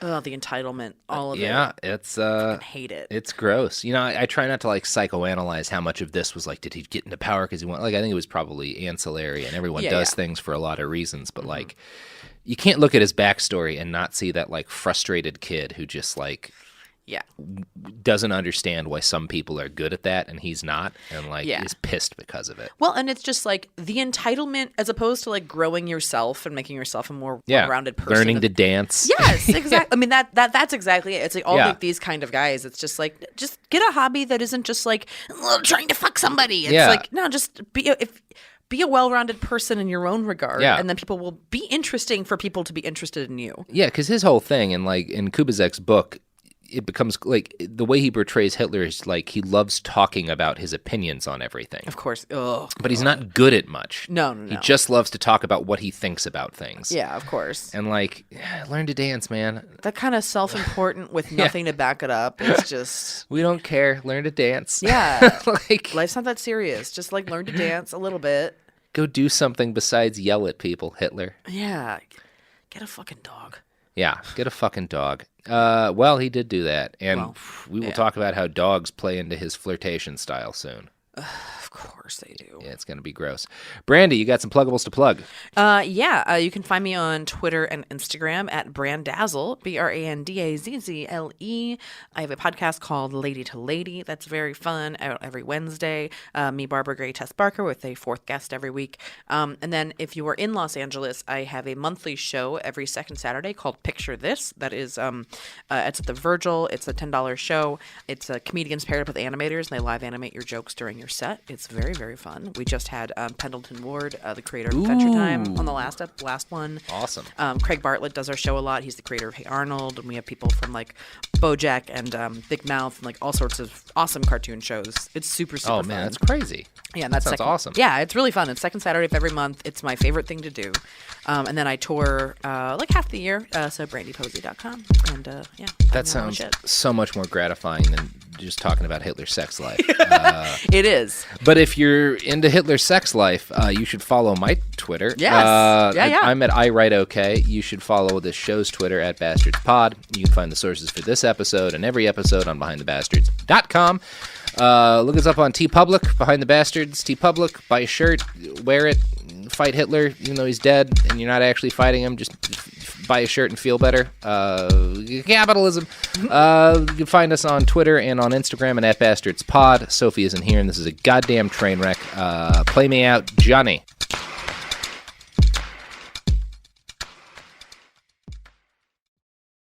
Support for the show comes from Public, the investing platform for those who take it seriously. On Public, you can build a multi-asset portfolio of stocks, bonds, options, crypto, and now generated assets, which allow you to turn any idea into an investable index with AI. It all starts with your prompt. From renewable energy companies with high free cash flow to semiconductor suppliers growing revenue over 20% year over year, you can literally type any prompt and put the AI to work. It screens thousands of stocks, builds a one-of-a-kind index, and lets you backtest it against the S&P 500. Then you can invest in a few clicks. Generated assets are like ETFs with infinite possibilities, completely customizable and based on your thesis, not someone else's. Go to public.com/podcast and earn an uncapped 1% bonus when you transfer your portfolio. That's public.com/podcast. Paid for by Public Investing. Brokerage services by Open to the Public Investing Inc. Member FINRA and SIPC. Advisory services by Public Advisors LLC, SEC registered advisor. Generated assets is an interactive analysis tool. Output is for informational purposes only and is not an investment recommendation or advice. Complete disclosures available at public.com/disclosures. Life gets messy. Spills, stains, pet accidents, and kid chaos. But with Anabay, cleaning up is easy. Our sofas are fully machine washable, inside and out, so you never have to stress about messes again. Made with liquid and stain-resistant fabrics, that means fewer stains and more peace of mind. Designed for real life, our sofas feature changeable fabric covers, allowing you to refresh your style anytime. Need flexibility? Our modular design lets you rearrange your sofa effortlessly. Perfect for cozy apartments or spacious homes. Plus, they're earth-friendly and built to last. That's why over 200,000 happy customers have made the switch. Upgrade your space today. Sofas start at just $699. Visit washablesofas.com now and bring home a sofa made for life. That's washablesofas.com. Offers are subject to change and certain restrictions may apply. Hey, this is U.S. Olympic gold medalist Tara Davis-Woodhull. And I'm U.S. Paralympic gold medalist Hunter Woodhull. As athletes, our lives are about having a clear path. And a team that you can absolutely trust. So when it came to getting the best mortgage, we chose PennyMac. PennyMac is proud to be the official mortgage provider of Team USA and you. Learn more at pennymac.com. PennyMac Loan Services, LLC, Equal Housing Lender, NMLS ID 35953. Licensed by the Department of Financial Protection and Innovation under the California Residential Mortgage Lending Act. Conditions and restrictions may apply. We're back! Hey! Wait, I'm Robert Evans, and this is Behind the Bastards podcast. Bad people. Talk about, Brandie Posey. That's me. We are here. It's part two. Part two. Of Hitler Fucks. Hitler Fucks Boogaloo. Yes. Hitler's exactly. dick. Everybody's thinking about it.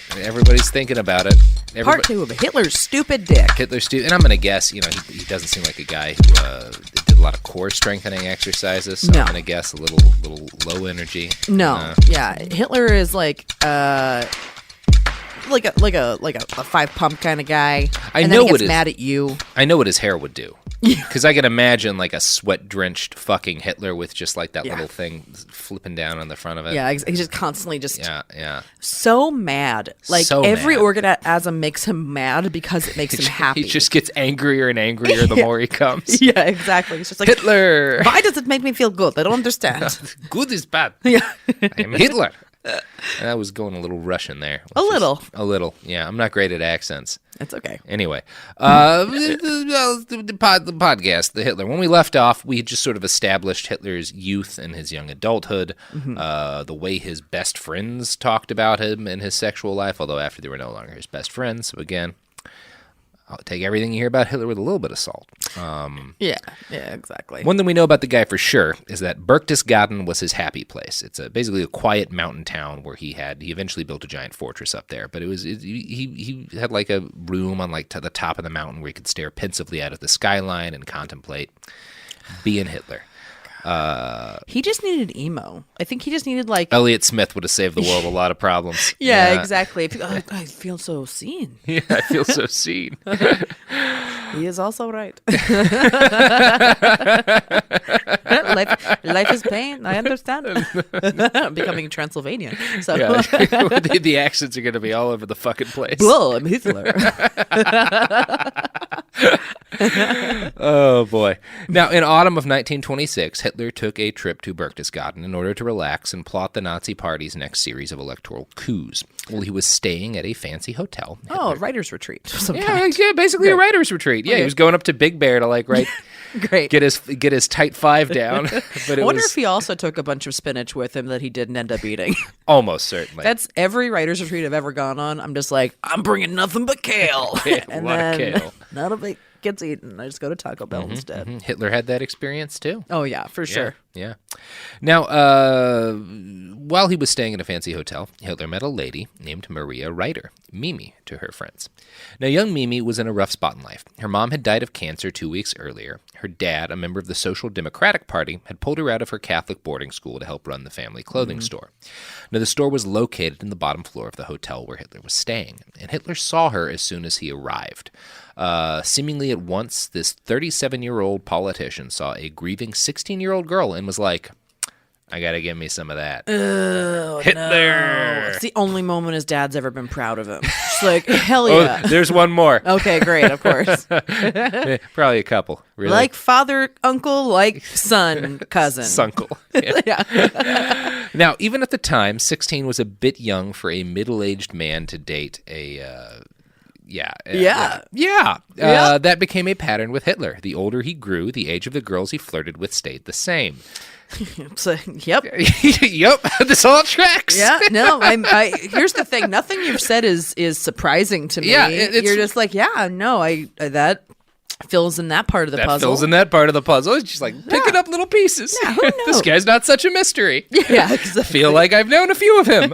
It's one of those, like, it's a puzzle of just like a piece of shit, but with no borders. So the puzzle just keeps expanding in every direction. Not only do I feel like I know this guy, I feel like I've stood in a police station with several friends and tried to warn the police about this guy. Oh, yeah, absolutely. Like, it's one of those guys that you're like, just get out Hitler. of the car. Yeah, maybe I should just duck and roll. Yeah, you just gotta go. Oh God, hitting on 16-year-olds. That was one of the most, like, I've definitely told some gross jokes about women in my time, especially when I was like 17, 18 years old. Like, I grew up with the same toxic bullshit as everything else. One of the big things in my like change of mind state around this was just the fact that, like, coming to a realization throughout my 20s that, like, well, every woman I know has been scared for her life at some point during a date. I'm just worried about, like, am I tipping enough? Like, is she going to judge me?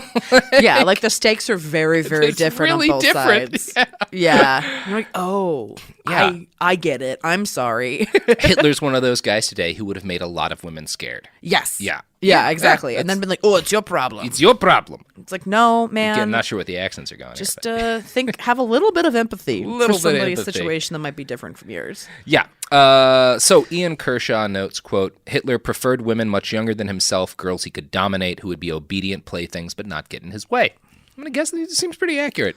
Yeah. Yeah. Hitler waited until he saw Mimi out of work, sitting on a bench in a nearby park with her sister, playing with their dog, which, okay, is a better move than flirting at her at work. Wait till she's out in, a social, public situation or whatever. She's not alone, so you're not like, You cannot interfere with the work. Yeah. If you're gonna like game, like question Hitler, so far, of the opening moves you could have done, not terrible, other than the fact that she's a literal teenager. So he goes up to this girl. What is this guy, a Republican potentially a senator from Louisiana. Yeah, that's basically what's going on. It's not like this happens today. So he's a pretty big name in Germany in 1926, and Mimi recognizes him immediately. Not a lot of guys look like Hitler. Yeah. That is one. He's Hitler. Yeah, it's recognizable. Little you pretty much are like, face. That's a Hitler right there. Yeah. Did he have the mustache at this point? Oh yeah. Okay. We're about to talk about that. So Mimi later talked to interviewers, and I'm going to quote the book explaining Hitler's kind of the way it put together her recollection of how Hitler flirted with her during this period. Quote, she describes the affair in the language of a Harlequin romance novel. Hitler is the stiff, somewhat ruthless stranger who first appears with a dog and a whip, but is later melted into a schoolgirl fantasy lover by her charms. Quote from Mimi, there is the famous Hitler recently released from prison, she's told. He was wearing breeches and a light velour hat, she recalls. In his hand was a riding whip. He had warm, light gray stockings and a windbreaker that was held together by a leather belt. Beside him walked a beautiful shepherd. He sees her, too, and is theatrically captivated. He asks Mimi's sister, could you introduce me to this bliss? Mimi is brought over. He transferred his riding whip from his right hand to his left, gave me his hand, and looked at me with a piercing gaze, and praised her dog. The dog is really beautiful and well-trained. You are really good at that. They talked about dogs for an hour. Hitler, quote, did not take his eyes off of Mimi. Then he very formally asked her sister Annie whether she would permit him to take Mimi for a walk sometime. At that, Mimi, got up and ran away. So, this is the first meeting. Still, she was fascinated in a starstruck way. He looks quite dashing with his breeches and his riding whip. There is one note that spoils the picture, his mustache. The funny flies, she calls the black hairy growths beneath Hitler's nose. He was still figuring out the mustache at this point. She's a literal child, but isn't entirely against it at first, but runs off when she's flirted with, which again, this is fucking 1926. Yeah. I mean, and it's also like at a certain point, having been like a young gal that you kind of have to endure those things. Yeah. You're polite until you see an exit, and then you're like, okay, time to go. I'm not gonna like outright rebuke you because you're in a position of power. Yeah, well, it's weird because she recalls this as like a positive thing. Oh, okay, I see. But it's also like she's recalling this years later, and like when she realizes that she essentially hooked up with the most famous man of the 20th century. Yeah. So like some of this is going to be retroactively. She's going to make it like a thing. I don't know. You know, I can't imagine being in that position, so I'm not going to judge Mimi Ryder. No. She's a child also. She doesn't know. She's 16. Yeah. Yeah, and he's the 37-year-old approaching her. So Hitler invited Mimi and her sister to a Nazi party meeting where he was giving a speech. He wasn't allowed to give public speeches in 1926 as a condition of his parole. So it's an older man with a parole history, who's on parole hitting on a 16-year-old. What is he? What is he? A line chef at a rib place? That's exactly how he makes his money. Of fucking course he is. He's got a Trans Am. Oh God! Bumpers falling off. Oh, I know these guys. I bought Coke from Hitler. Oh man, yeah, you absolutely did. Yeah, that's totally who Hitler is. Oh God. Oh, Hitler. I remember working in a rib place when I was a teenager in high school. Like this, I know this guy exactly. Yeah. And there's this one chef that didn't talk to me at all until on Valentine's Day. He brought me a candy heart that had a picture of a moose on it, and it said, "You a moose me." Okay. And I remember just being like, "Thanks." That's a move. And then he had like a child. He had like a baby that he like brought to one of my shifts. Nice. I was like, cool. Glad you're introducing me to your baby. I don't give a shit about this. So how long have y'all been married? He's probably dead. I hope he is. In a healthy society, that's what happens. Yeah, exactly. The Hitler-like guy dies of a coke overdose in his car at age 34. Yeah, no, exactly. I just remember, man, no, that's who Hitler was for sure. He was that fucking fry cook. Hitler was that fry cook. In a healthy society, all our Hitlers are fry cooks. Yeah. And some of our fry cooks become Anthony Bourdains. Yes. But none of our Anthony Bourdains become Hitlers. No. None. No, absolutely not. Yeah, that's a healthy society. Yeah. Anyway, Hitler sensed that this teenager was attracted to his fame, so he really played that up. After this big event, he put her and her sister at the head table for dinner and sat them right next to him, so they felt like they were at the center of this big, important political meeting. But, I mean, it was a big, important political... The Nazis wound up in charge. So, sure. But it's funny, thinking about, from the perspective of the other Nazis in the room, just like, oh, and Hitler has 2 children with The him. boss is hitting on a teenager. Cool. We're on the right side of it. We're the right ones. Yeah, we're the good guys. We're doing great. Yeah, we got our fucking cuck pedophile boss is running the party. We're on the right side of history. I feel like we're the good guys. Yeah, we totally are. Oh, God. She later recalled, and I have to remind you, she's talking about Hitler here. Quote, I was very embarrassed and blushed. It was as if he had organized the meeting just for me, as if all that counted for him now was to just conquer me.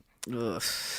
She was apparently feeling that. During dinner, Hitler, quote, fed her pieces of cake like a little child. He treated her like a child and then again like a grown woman. After dinner, he talked about her dead mom and told her that she had the same eyes as his dead mom. Hitler's game is pretty weird. Wow. Holy God. Oh, there's just so many layers. A lot of dead moms coming into how Hitler flirts. Oh, man. Show me a picture of your dead mom. I hear your mother is dead. Show me mine. I'll show you your dead mother. I too have a tragically dead mother. Yeah, exactly. Let's put their pictures together and make them kiss. Does this do anything for you? Just 69 are dead moms' faces? Is that what you like, little child? This is how fuck, yes? Yeah. Just whipping photos of somebody else's dead mother. No, throw your mother's photo. Yeah, and watch me cut it in half. Oh, boy. God. Oh, boy. Yeah. So he followed that with, what Mimi described as a coarse sexual advance, although she unfortunately does not give the exact details of that. Yeah. Given the 20s, it might have been him complimenting her hands or something. Yeah. Completely innocent like that. Well, not completely innocent. She was 16, he was 37, but you get what I'm saying. Yeah. Later in the dinner, a guest asked Hitler why he wasn't married yet. This was a pretty common question for Hitler to get. He answered that, of course, he had to save Germany first. According to Mimi, though, at the exact same time, quote, Hitler touched my legs with his knee and heavily stepped on my toes with his shoe, a funny and rude hint at what he wanted to say. This works on Mimi. I know. She says it does, at least. Who knows how accurate her recollections are. I get it. Because also, like, being a 16-year-old girl at that point, this is all intoxicating. This is all very... It's all very complimentary. And not that the two men are similar, but he's like a similar level in national politics as someone like Beto O'Rourke, where people are seriously talking, this guy might be in charge soon. So there's that dimension of this. Yeah, for sure. Well, and it's also like, you've been forced to drop out of school by your dad. Like your mom's dead. Yeah. Your only way to a better life at this point is probably through a man to another situation. Like you aren't being primed to take over a business of your own or anything. Your dad's a member of like the opposite political party, so maybe there's a little bit of that going on too, where she's like, my dad's gonna really hate this. Yeah. I'm bringing home the ultimate bad boy. I mean, yeah. Kind of. There's no better dating a bad boy than literally Hitler. Yeah, I know, seriously. Okay, so based on what you know about Hitler's game so far, what would you expect his next step was after talking about his dead mom and then stomping on a girl's foot? I mean, maybe just like putting some of his dad's ashes on like lipstick and then asking for a kiss. Is that that would actually be less creepy. He chose animal abuse. Oh, great. Yeah, here's Mimi Reader. Quote, we went out into the night. Hitler was about to put his arm around my shoulders and pull me towards him when the two dogs suddenly attacked each other. Hitler suddenly intervened. Like a maniac, he hit his dog with his riding whip and shook him violently by the collar. He was very excited. I did not expect that he could hit his dog so brutally and ruthlessly, the dog which he had said he could not live without. Yet he beat up his most loyal companion. How can you be so brutal and beat your dog like that? I asked. It was necessary, Hitler said. Tenderly, he touched my shoulders. His mouth changed. His voice sounded sad. Don't you want to kiss me? He asked. She forces herself to say no, that they shouldn't see each other again. Hitler takes the reaction badly. He turned cold. Kindness disappeared from his face. Abruptly, he turned away, said Heil, and left. Yeah, I mean... Pro tip, Hitler, don't beat dogs on a first date. Yeah. I shouldn't have to say that. Yeah. I shouldn't have to say don't be dogs. No. Shouldn't have to say it anyway. Maybe not on the first. You don't do that. Most experts say animal abuse is like a third date thing. Yeah, exactly. That's when you get that dog whip out. Yeah. Oh, man. You and your goddamn whip. He spooned that dog that night and just whispered sweet nothings into that poor dog's ear. Oh, I really feel for that dog. I have all of Hitler's dogs. They just saw so many sad masturbations. Yeah. He absolutely did. We don't think enough about the suffering dog kind went through during those years. No. It was rough. I know. Yeah. Poor babes. Yeah. Ugh, now, Hitler, once rejected, was not about to give up on his dreams of conquering this girl literally less than half of his age. He sent one of his men to Mimi's store the next day. This guy told Mimi that he'd never seen the boss so filled with love. Believe me, the man is on fire. Now, this got Mimi to give Hitler a second chance. Yeah. She agreed to a second, and it wasn't quite a date, but she agreed to hang out with him again. He picked her up at work and took her in a ride in his Mercedes. He didn't drive, of course. His man Maurice handled the driving. Hitler couldn't drive. He sat next to Mimi in the back. Quote, he took my hand and put it into his lap. Then he took my other hand as well and pressed it. Now I have your hands, and I have you, and I will keep you now.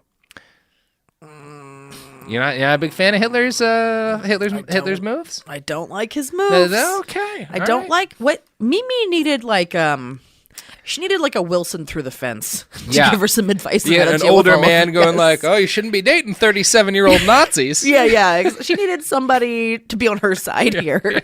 To be like, hey, girl. Some good adult advice. Oh, God. I guess Dad was grieving. I'm not gonna hit on him too hard, but it is kind of a failure of parenting if your daughter dates Hitler. Yeah. When she's 16, adult kids can date Hitler. That's their mistake to make. Yeah, exactly. There's a couple of lessons that should have been taught. Better parenting at a few levels in this story would have really, really helped with some problems. Yeah. So, for their next date, Hitler took her to a graveyard to see her mom's grave. What happened next is just so strange that I'm going to read explaining Hitler's description because it's weird. Quote, Hitler is overcome, thinking of his own mother. Moved by something he did not want to tell me, what he said sounded very grave and utmost distress. I am not ready yet. Hitler, holding on to his riding whip, comforts a sobbing Mimi and strangely chooses that moment to tell her, I want you to call me Wolf. That was his preferred nickname. Wolf. So he takes her to his mom's grave, or her mom's grave, says he's not ready to fuck, and then asks her to call him Wolf. That was his favorite nickname. He thought it sounded cool. Fucking guy. He made all his friends call him Wolf. Secret headquarters during the invasion of Russia was the Wolf's Lair. I'm just saying he would have been one of those guys with an unironic wolf howling at the moon shirt. You can't tell people your nickname. No, then it's not a nickname. It's not a nickname. Then it's narcissism. Yes. If you get a cool nickname, congratulations. Yeah. But you got to earn it. Yes. You don't get to pick your own. Yeah. Oh, it's bullshit. You know what you do get to pick of your own is the products and services that you spend your money and or commerce units to purchase. Ads!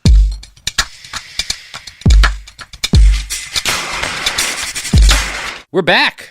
Yeah, we are. We're back. We just enjoyed the freedom of choice that Hitler would not have approved of, although actually, if we're going to be really honest, the Nazi regime was seriously in bed with the capitalist interest in Germany at the time and phrased a lot of what they were doing as a defense of free trade against unionism. But, that's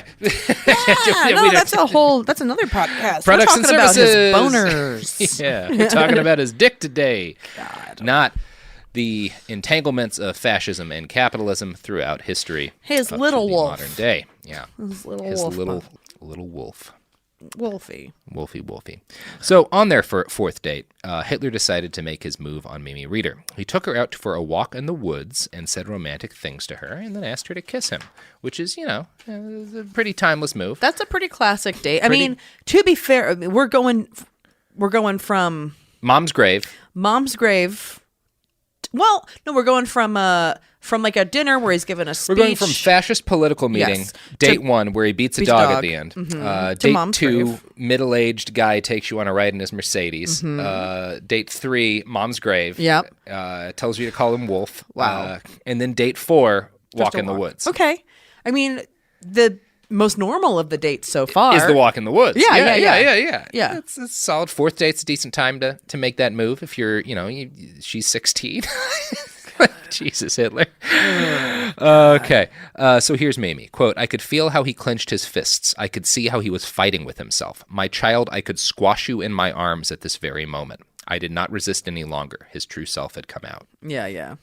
This is what Hitler says in his first kiss. Maybe his first kiss ever. Yeah. Maybe not. Hitler told her that he wanted her to have his blonde Aryan babies, but whined that he didn't have the time right now, what with his mission to save Germany. How many times have you... I just don't... Speaking as a man, we've all used that line. Oh, yeah. I gotta save Germany, baby. I just can't help it.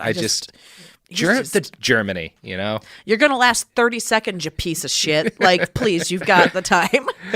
Now, Hitler promised to buy an apartment in Berlin for them once, he was more successful with, he made promises about the kind of the furniture they'd buy and all this stuff. He told her they'd be together forever. But then he left Berchtesgaden and ignored her for months. This is the worst Springsteen song I've ever heard. He just ghosts her. Ghosts her for a long time. When he returned to the mountains finally, he didn't visit her. Being a teenager, Mimi did not take this very well. Yeah. Yeah? Well. Yeah, it's like, hey, buddy, if we're gonna go here, let's do this. Let's do this. I mean, all sorts of pictures appeared in my mind. Faces of other women and Hitler smiling at them. I did not want to go on living. Yeah. So she attempted suicide, trying to hang herself on a door handle with a clothesline. Oh, damn, Mimi. Yeah, she went for it. Her brother-in-law came in at the last minute and saved her. And according to Mimi, her brother-in-law came to save her after he had gotten a message from Hitler that Hitler had just sent to him, explaining that he hadn't been seeing Mimi recently because he'd been blackmailed by someone who'd sent a letter to the Nazi Party office claiming that Hitler was seducing underage girls. So basically, months later, Hitler comes in and is like, somebody was talking about us and I had to go dark because it would hurt the success of my political party. Yeah. If we'd kept our thing up. So that's his excuse. The truth would have come out. So it's like, he knows he's not supposed to be doing this. Yes, and this is not a lot of times when you talk about people dating teenagers or whatever in the past. It was definitely more normal back then. But again, this was a political liability for a 37-year-old. It wouldn't have been weird if he'd been 25 and dating a 16-year-old. That would have been pretty normal for Austria in 1926. Yeah, but over 20 years is... This is weird. Yeah. What he's doing is weird, and he knows it. Yep. Yeah. So Mimi claims that she found out later that the letters, sent into the Nazi Party office were actually written by a woman who was close to Hitler and jealous of his relationship with Mimi. It was possibly this lady who was his bodyguard / chauffeur who was in love with him that he may have also fucked. We don't really know that much about that relationship. Whoa. There's a lot of rumored relationships that we don't have confirmation of. But one thing that is confirmed is that the Nazis were unbelievably catty bitches. There was tons of drama, tons of blackmail within the Nazis. They were gross and they were all fucking with each other. Yeah, and they're all fucking messy. Just a bunch of messy bitches for sure. Messy bitches. Yeah. That's the Nazis. Yeah. So Mimi and Hitler drifted apart for a while. The whole relationship was a huge deal for her, but it seems to have been more of a bump on the road for Hitler. During this time, he repeatedly flirted with his best friend Hanfstangel's wife, as well as Henrietta Hoffmann, the daughter of his photographer and fiancée of Baldur von Schirach, one of his top Nazis. Hitler dated, or at least made moves on, Jenny Haug, one of his drivers, and the bodyguard lady I talked about, maybe the woman who sent the letter. It's hard to tell how true all the different rumors about women Hitler might have been with was, but it seems like by the mid-20s, he's famous enough that a lot of people are falling for his charms. Yeah. Largely for his fame. According to Ian Kershaw, quote, none of his liaisons, it seems, had been more than superficial. No deep feelings were ever stirred. Women were for Hitler a sport, an adornment in a men's world. Whether in the men's home in Vienna, the regiment during the war, the Munich barracks until his discharge, and his regular gatherings of party cronies in Café Neumauer or Café Heck in the 1920s, Hitler's environment had always been overwhelmingly male. Very occasionally, a woman would be admitted into our intimate circle, recalled Heinrich Hoffmann, but she never was allowed to become the center of it, and had to remain seen but not heard. She could occasionally take a small part in the conversation, but never was she allowed to hold forth or to contradict Hitler. God, I love a silent wife. Silent and dumb, that's the way Hitler likes them. It's nothing better than just a silent Just wife. a quiet woman who's barely alive. God. Hitler. Now, Hitler's next confirmed fling was with Geli Raubel, his half-niece. Sick! Sick! Here we go. You can't stop a Hitler male from fucking his own niece. Just can't. He cannot stay away from that. In the blood. That's the thing. What a... 2 generations. The guys fucking, they're the same age when they start, too. So he met her when she was 14 years old. Her father had died when she was young, and her mother worked as a housekeeper. They were poor. Hitler did wait until she was 16. What a gentleman. What a gentleman. And that's the age when Uncle Alf, as she called him, asked her and her mom to move to Munich and become his housekeepers. Now, for them, it would have seemed like a real upgrade because he was a very powerful man by this point. He set Geli and Angela up in an apartment, and while her mom cleaned house, Hitler took his teenage niece out on the town. He found out she wanted to be a singer, and R. Kelly-like started paying for music lessons and promising to make her famous. Yeah. It's all tracks. It's all tracks. It's not just Tale as Hitler. old as time. He wasn't just one of these guys. He was all of them. Yeah, he's the prototype for. I mean, not the. There's before him too, but it's like he really is just greatest hits all around. How many? Was he into Jello? Was he? Was he drugging ladies? Yeah, is he like super into Jello at any point? Yeah, I mean, credit where it's due. That might be an area where Cosby innovated on Hitler. Yeah. Yeah. All right. Well, although, yeah, there's some other crimes coming up here. So, over the next year or so, Hitler fell increasingly in love with his teenage niece. This did not go over well with his inner circle. Hanfstaengl hated Gelly, calling her an empty-headed slut with the coarse sort of bloom of a servant girl, which is some real sexist rich guy shit. Yeah. Please blame the child that was brought here by the adult man in power. Yeah. Please. Yeah. Also, if he'd known feminine Hitler's wiles. family history, he would have known servants were sort of the family thing. Yeah, that's kind of how it works out for them. Oh my Weird God. that he and his dad both not only sleep with their nieces, but both bring them in as like Servants. serving girls. How aware do you think Hitler was of that relationship? I don't know. Okay. This is there's a lot of rumors that he was to an extent, and he was trying to keep it hidden from people. Because I'm just wondering if that's like him trying to like normalize how his parents got together in some way. Like Maybe. if he even was thinking that consciously about I'm it. certain it wasn't conscious, but Yeah, that may have been a factor. Yeah, Is him yeah. being like wanting to sort of be like, well, no, if I'm like the biggest man in Germany and this is what I do, then it wasn't messed up how I grew up. Yeah, It's yeah. fine, and I don't have to think about it that much. Yeah, I don't know. exactly. No, my mother, aunt, wife, My cousin. mother, aunt, wife, cousin. Yeah. That's great. So, Putzi had to admit still that the infatuation his Fuhrer had with this teenage girl was pretty significant. He said that she, quote, had the effect of making him behave like a man in love. He hovered at her elbow in a very plausible imitation of adolescent infatuation. So, Gelly wound up having an affair with Hitler's longtime chauffeur, Emil Maurice. Hitler forgave her, but fired Maurice. Yep. When a local Nazi party leader named Munder whined that Gelly was distracting Hitler from politics, Hitler fired Munder. Yeah. For a while, Gelly Raubel threatened to derail the coming of the Third Reich entirely. Hitler started canceling plans for speeches and meetings to take her on picnics. Now, Gelly's probably the single most controversial piece of Hitler's backstory. Off the top of my head, the only thing historians debate more vociferously about Hitler is whether or not he was like an active or passive participant in the Holocaust. Like, those are like two of the things that are most questioned about this guy. Interesting. Okay. The relationship is, among other things, the origin of the Hitler liked poop myth. So that's where we're going next. Oh, hell yeah. Yeah. You know, it's just, sometimes you think you're just going to have a Friday, and here it is. And here it Feels is. great. Here it is. It does feel great. So in 1929, Hitler bought the gigantic apartment that he'd first promised Mimi Reeder. But he was over her, so he moved his 17-year-old niece in. Gelly's mother was sent off to Berchtesgaden to keep Hitler's holiday at home clean and to keep her away from Hitler and her daughter. Yeah. So Gelly and Hitler lived in separate bedrooms, but on the same floor. Now, our main sources for this particular story about the relationship come from a journalist named Konrad Haydn and our old pal Hanfstaengl. They also come from Gregor Strasser, a former Nazi who fell out with Hitler. So all these stories are from very anti-Hitler people who have reason to exaggerate things, which is part of why I bring that up. Yeah. So I just like that they've got a real, like, I Love Lucy setup in their house. Oh, yeah. Yeah. It's very much that, but with poop. So Vanity Fair quotes all of these sources, and I'm going to read their kind of recollection of events. Great. Starting with Haydn. Quote, Hitler wrote the young girl a letter couched in the most unmistakable terms. It was a letter in which the uncle and lover gave himself completely away. It expressed feelings which could be expected from a man with masochistic coprophile inclinations bordering on what Havelock Ellis calls undinism. The letter probably would have been repulsive to Gelly if she had received it, but she never did. Hitler left the letter lying around, and it fell into the hands of his landlady's son, a certain Dr. Rudolph. The letter was bound to debase Hitler and make him ridiculous in the eyes of anyone who might see it. Hitler seems to have feared that it was Rudolph's intention to make it public. So coprophile is obviously loving poop, and udinism is loving to be urinated on. So that's how this journalist sort of describes this mythical letter that Hitler almost sends Gelly, but it gets intercepted, and then another Nazi is like threatening to blackmail Hitler with it. I see. Again, I mean, that's an intense letter. How many rough drafts do you go through before telling your niece you want to poop in her? Yeah, or yeah. be pooped in by her? Yeah, yeah. I don't know, man. We'd have to ask John McAfee that.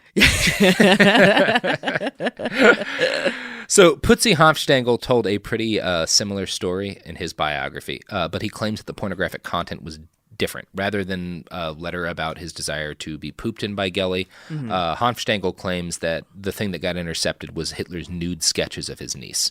He describes the drawings as depraved, intimate sketches of Gelly Raubel with every anatomical detail, which could have meant that it was something we'd consider really weird or beyond the pale, or could have meant that he was just drawing porn of a girl he thought was his girlfriend. I mean, it's gross because she's his 17-year-old niece.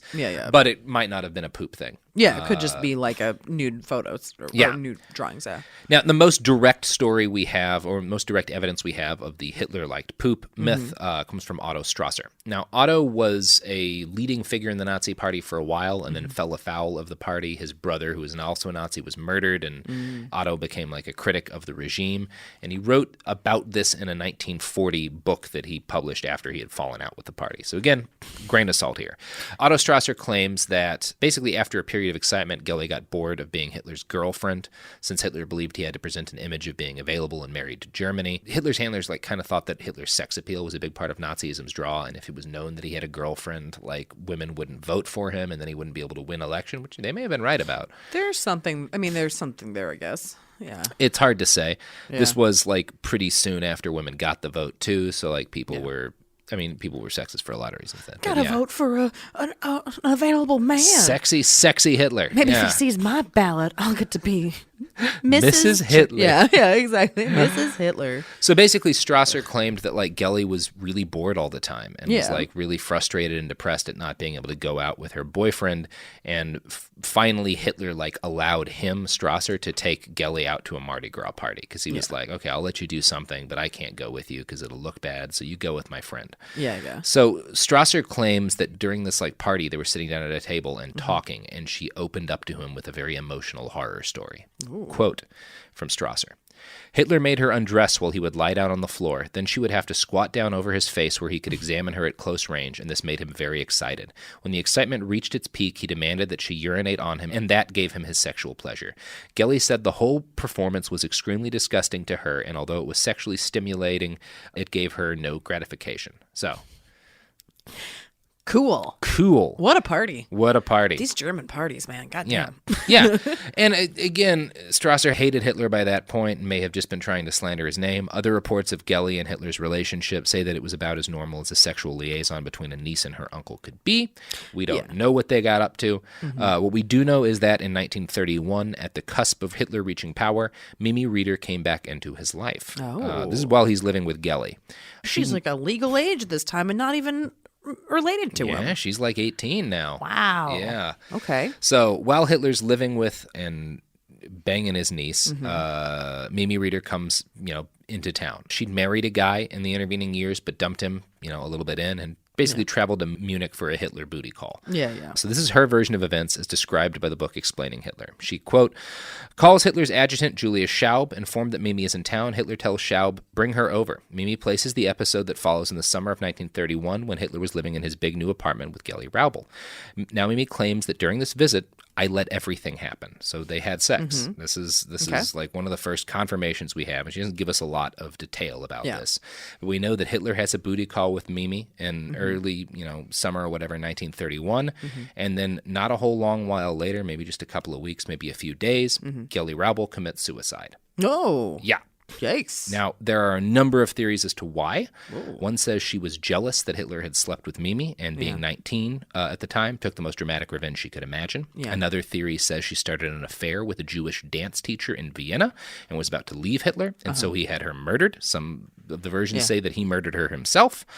Yet another variant is that she wanted to leave for Vienna because she was just bored, but Hitler refused to let her go, and she killed herself in protest because, again, she was 19. Either way, one detail is consistent across all these stories. Gelly Raubel entered Hitler's room, found his 6.5 millimeter Mauser handgun, and shot herself dead through the chest. Wow. Which, again, is part of why people think it might have been a murder, because she shot herself through the chest. Yeah, through the chest, that's a hard shot to take. But it's also not uncommon for women who commit suicide with guns to avoid shooting themselves in the head. Interesting. Yeah. Wow. So, nobody knows. Yeah. This is debated to this day. There are people right now who are trying to have her body exhumed in order to think that they found out. Like, it's a big controversy and stuff. Interesting. Still, we don't really know what happened. Yeah, it was a massive scandal at the time. People thought it was going to derail Hitler's political career right on the cusp of rising to power. The Nazi Party immediately responded with basically claiming that she'd killed herself because she was nervous over an upcoming music recital. Yeah. The body was taken away, courtesy of the Bavarian Minister of Justice, who was a Nazi sympathizer. Yeah. Her death was declared a suicide after a quick inquest. It was all clearly shushed up by the Nazis. Of course, and the government, and the fact that law enforcement was fans with the Nazis. The whole story it's really hard to grasp exactly what happened here. There's certainly a good chance she was murdered, but there's at least an equally good chance that she was just driven to suicide by her relationship with Hitler.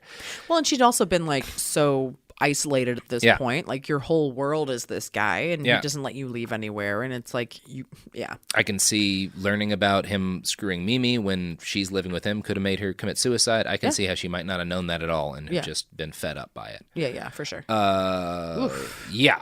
Driving women to suicide, along with flirting via whip, was sort of Hitler's thing. Robert Waite, a psychologist, wrote a psychoanalytical biography of Hitler titled The Psychopathic God.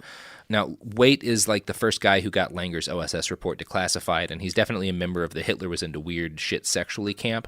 Yeah. So a lot of his conclusions are really debatable, but he makes a decent case to suggest that Hitler was doing something fucked up to the girls he liked. Mm-hmm. Quote, "The idea that Hitler had a sexual perversion particularly abhorrent to women is further supported by a statistic. Of the 7 women who, we can be reasonably sure, had intimate relations with Hitler, 6 committed suicide or seriously attempted so." Damn. Yeah. Oh, So God. something's yeah. fucked up. God damn. Yeah, he's up in some bad business. Doesn't have to be kinky sex. No. Even more likely maybe that he's just really emotionally abusive. Being Hitler. Yeah. Yeah, something about, he doesn't seem like a supportive boyfriend. Does not seem like a supportive boyfriend. No. This is a guy, he's weaving some bullshit in your ears. Suicide is the single biggest through line, rather than poop, of Hitler's sex life. Yeah. Eva Braun, who was Hitler's wife eventually, who Hitler met in 1929 while she was 17 years old and he was in his 40s, attempted suicide in 1932 and again in 1935, and then obviously committed suicide with him in 1945. But there were 2 attempts before that point. Wow. While they were still together? Yeah. Wow. Well, ish. We'll see. We'll see, talk about that. Yeah. Frau Inge Ley, another possible Hitler lover, successfully committed suicide. So did Renate Muller and Susie Liptauer. We don't know a lot about most of these relationships. Gelly, Mimi, and Eva are the only women we get a lot of detail about, and Mimi is the only lover who survived fucking Hitler long enough to give a detailed interview. It turns out that being in love with the leader of the German Reich was even more dangerous than fighting in Stalingrad. So, we're going to talk about why that may have been and about some of the things that we do know about his sex life from some of these women, the other details. But first is an ad transition. Yeah, let's do some ads. Don't think about Hitler's sweaty balls while you think about these products. Damn it, that's a really bad ad pivot. Oh, I'm glad Sophie's not here. She's going to be really pissed at that. Products!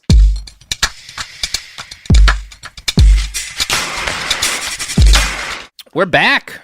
All right. Okay. Whew, what a nice break from thinking about his shitty, sweaty balls. His shitty, sweaty balls. Or ball. Who knows? Well, his doctor said not, but okay. I don't know. It's a good song. Yeah. So one of the women who committed suicide and is believed to have been a lover of Hitler was Renate Muller. She was an actress, and she got to tell a little bit of her story before leaping out of a window and falling to her death in 1937. Damn. Yeah. So I'll quote Vanity Fair. These stories came from the guy who was her director, so we don't have her directly being quoted on this. Okay. The guy who worked with her later told the OSS about what had gone down between them. Quote, her director, one A. Zeisler, later told the OSS that she had confided in him shortly after spending a night with Hitler in the Reich's chancellery, how distressed she was at the nature of the sexual practices Hitler demanded of her, of which, to her mortification, she complied. She claimed Hitler fell on the floor and begged her to kick him, condemned himself as unworthy, and just groveled in an agonizing manner. The scene became intolerable to her, and finally she acceded to his wishes. As she continued to kick him, he became more and more excited. Yeah. So that's a really different one. That's the Hitler liked being, and that's to me more believable than some of the a lot of powerful men. They want to be talk dominated. To sex workers, that's what these guys go in for. Yeah, exactly. They want to be the sub. I don't have any trouble imagining Hitler wanting a woman to just kick him a bunch while he like masturbates on the floor. That kind of sounds like the Hitler we know. Yeah. No, that definitely sounds way more, because it's like there's a lot of self-hate going on, so it's like being able to actually like exercise that part of yourself. Yeah, that seems for sure. Yeah, I can see how that happened. Yeah. And that also just makes a lot of sense with like, it would be very difficult to reconcile those two things if you were a woman that like knew that versus the image of the world that of Hitler that you knew. So that would be, I mean, I can see how that would help with suicide. Or there's also a lot of people who suspect that she did not commit suicide, that she was murdered because she knew about Hitler's sexual preferences, because she was kind of, dropped out, jumped out of a window in 1937, might have been thrown. Yeah. We'll never know. This whole state was controlled by the Nazis by that point, so you're not getting a good inquest or anything. Well, it's like how many of these women, like, was it actually suicide versus murder? Well, that's nobody knows with Gelly either. It's possible they were all murdered and none of them killed themselves. Oh, a man with Hitler, I don't have trouble believing. Like, Eva Braun definitely tried to kill herself beforehand. So I suspect it's a mix. I suspect one or two of these women were murdered. Yeah. Some of them committed suicide. Whatever the case, being with Hitler is not great for your long-term survival. Not good. Again, Mimi Reeder's the only one we get along, which, she's kind of Hitler is the romance character in her recollection of things, but like she lived through it. Yeah. That seems to be pretty hard. Yeah. Damn. Really dodged a bullet there. Yeah, seriously.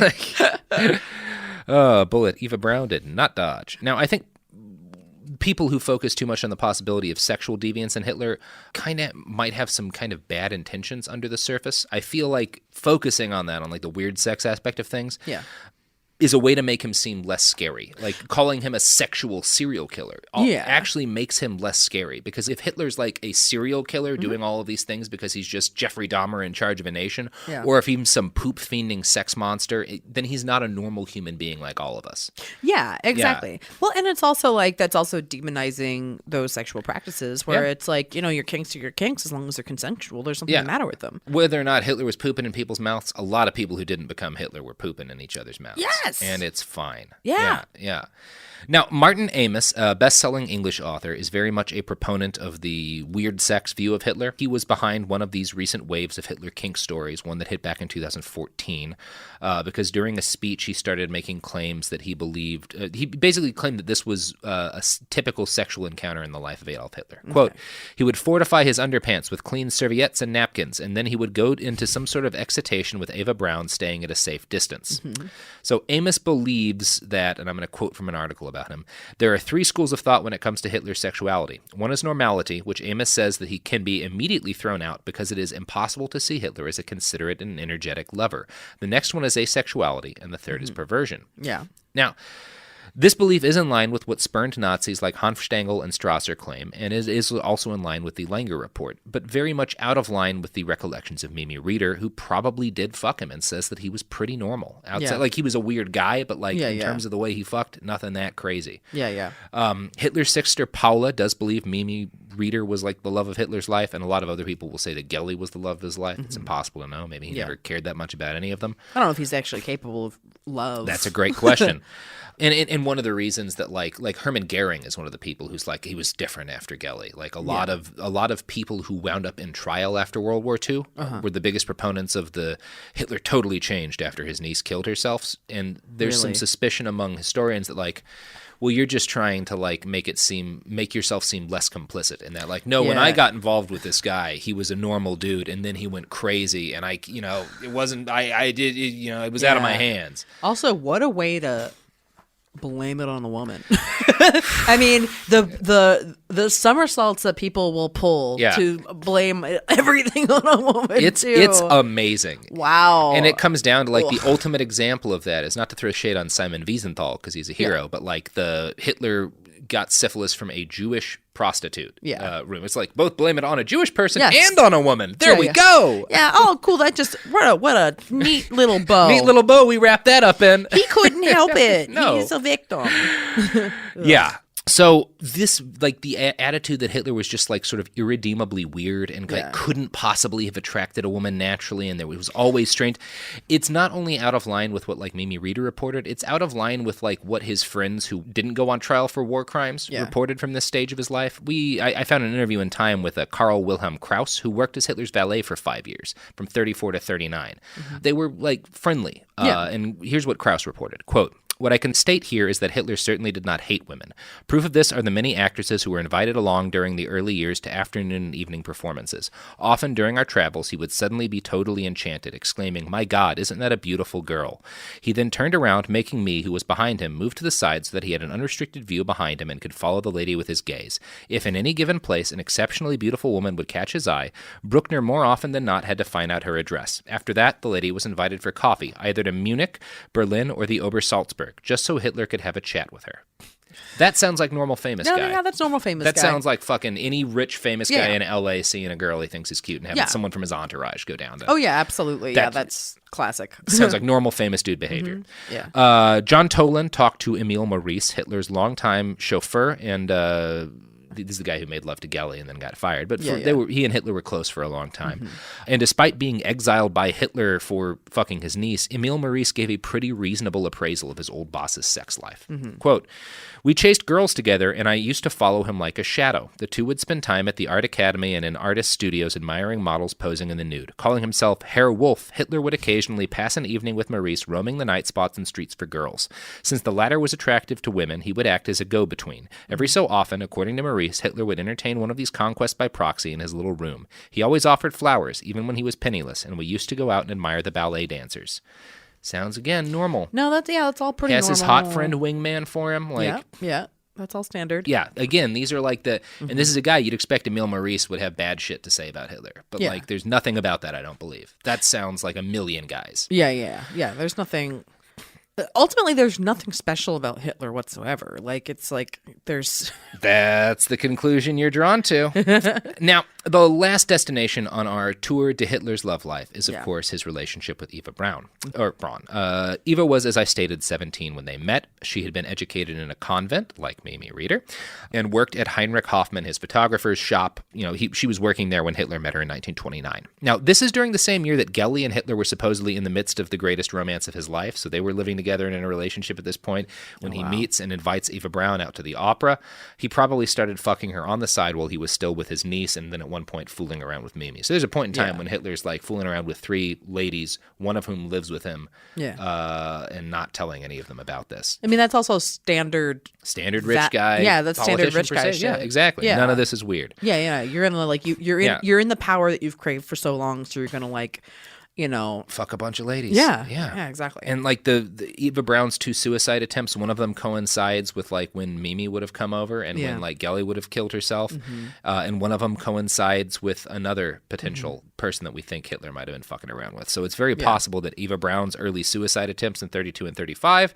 were because she was a teenager hooking up with an angry man in his 40s who played mind games with her and fucked around on the sly. Yeah. No, I mean that tracks. It tracks so much better than sexual serial killer. Yeah, absolutely. Now, Eva Braun is someone who I'd never really had make sense to me as a historical character before, but she makes so much sense if you think of her as a sensitive, artistic young woman dating a really, really abusive dude that she's in love with. Yeah. Erich Kempe, another Hitler chauffeur, called her the unhappiest woman in Germany.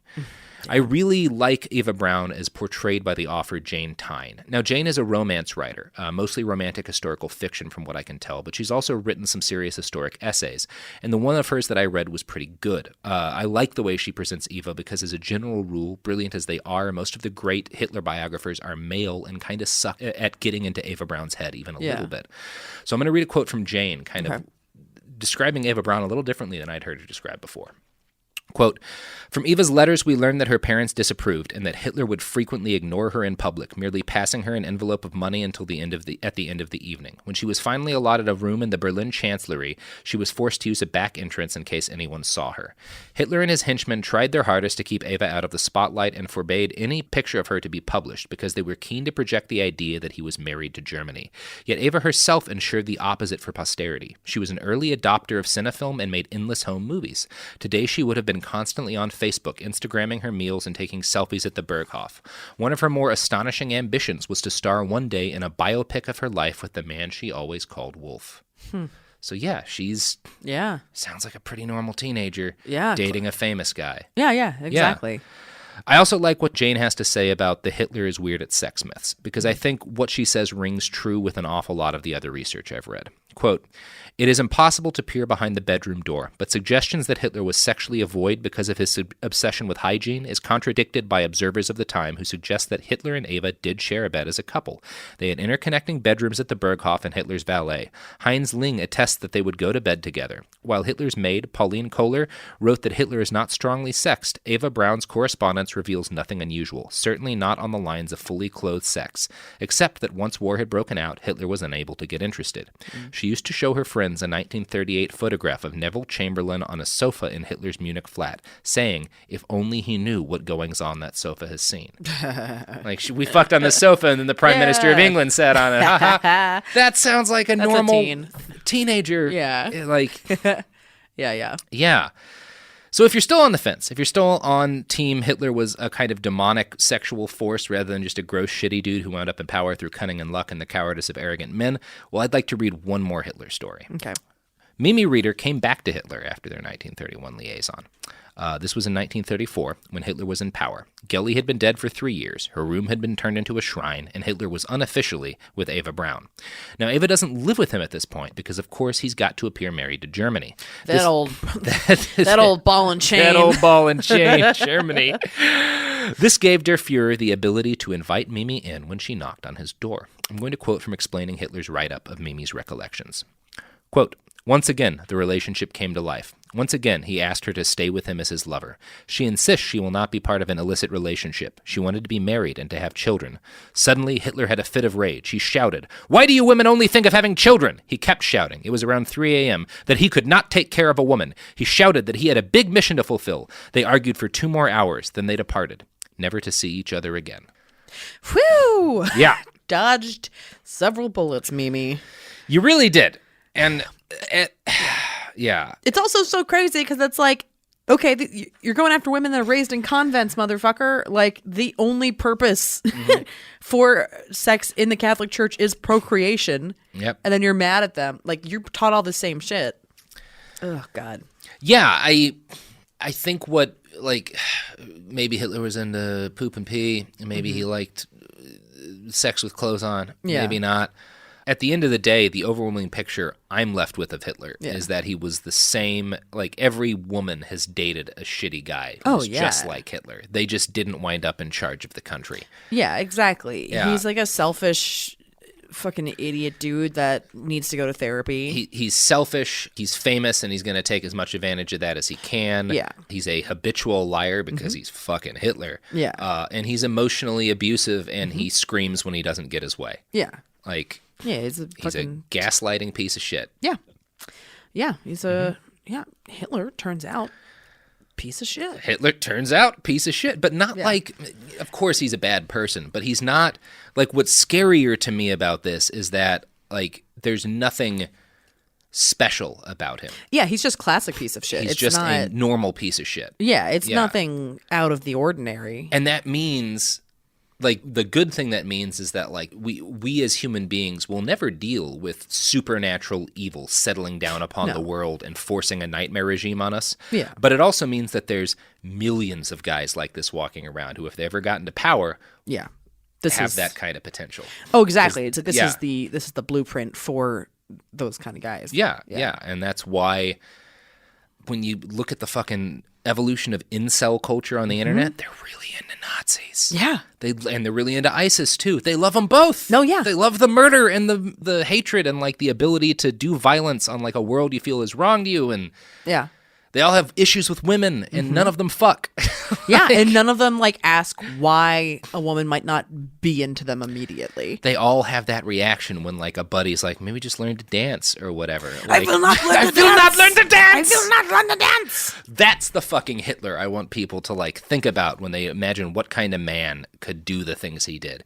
It's the kind of guy whose friend is like, well, maybe learn to dance, and that girl who likes dancing will be interested in you, and he just starts screaming. Yeah, like, exactly. as if if I could improve. Yeah, exactly. I'm already a perfect being. I am a perfect being. Me, 14-year-old horny Hitler is like, Ugh, God. Yeah, no, that's fucking Hitler. Yeah, I mean, Fucking Hitler. he's the worst. I mean, but he's not. Is the thing. Exactly. Yeah, he's not. He's like, He's perfectly average.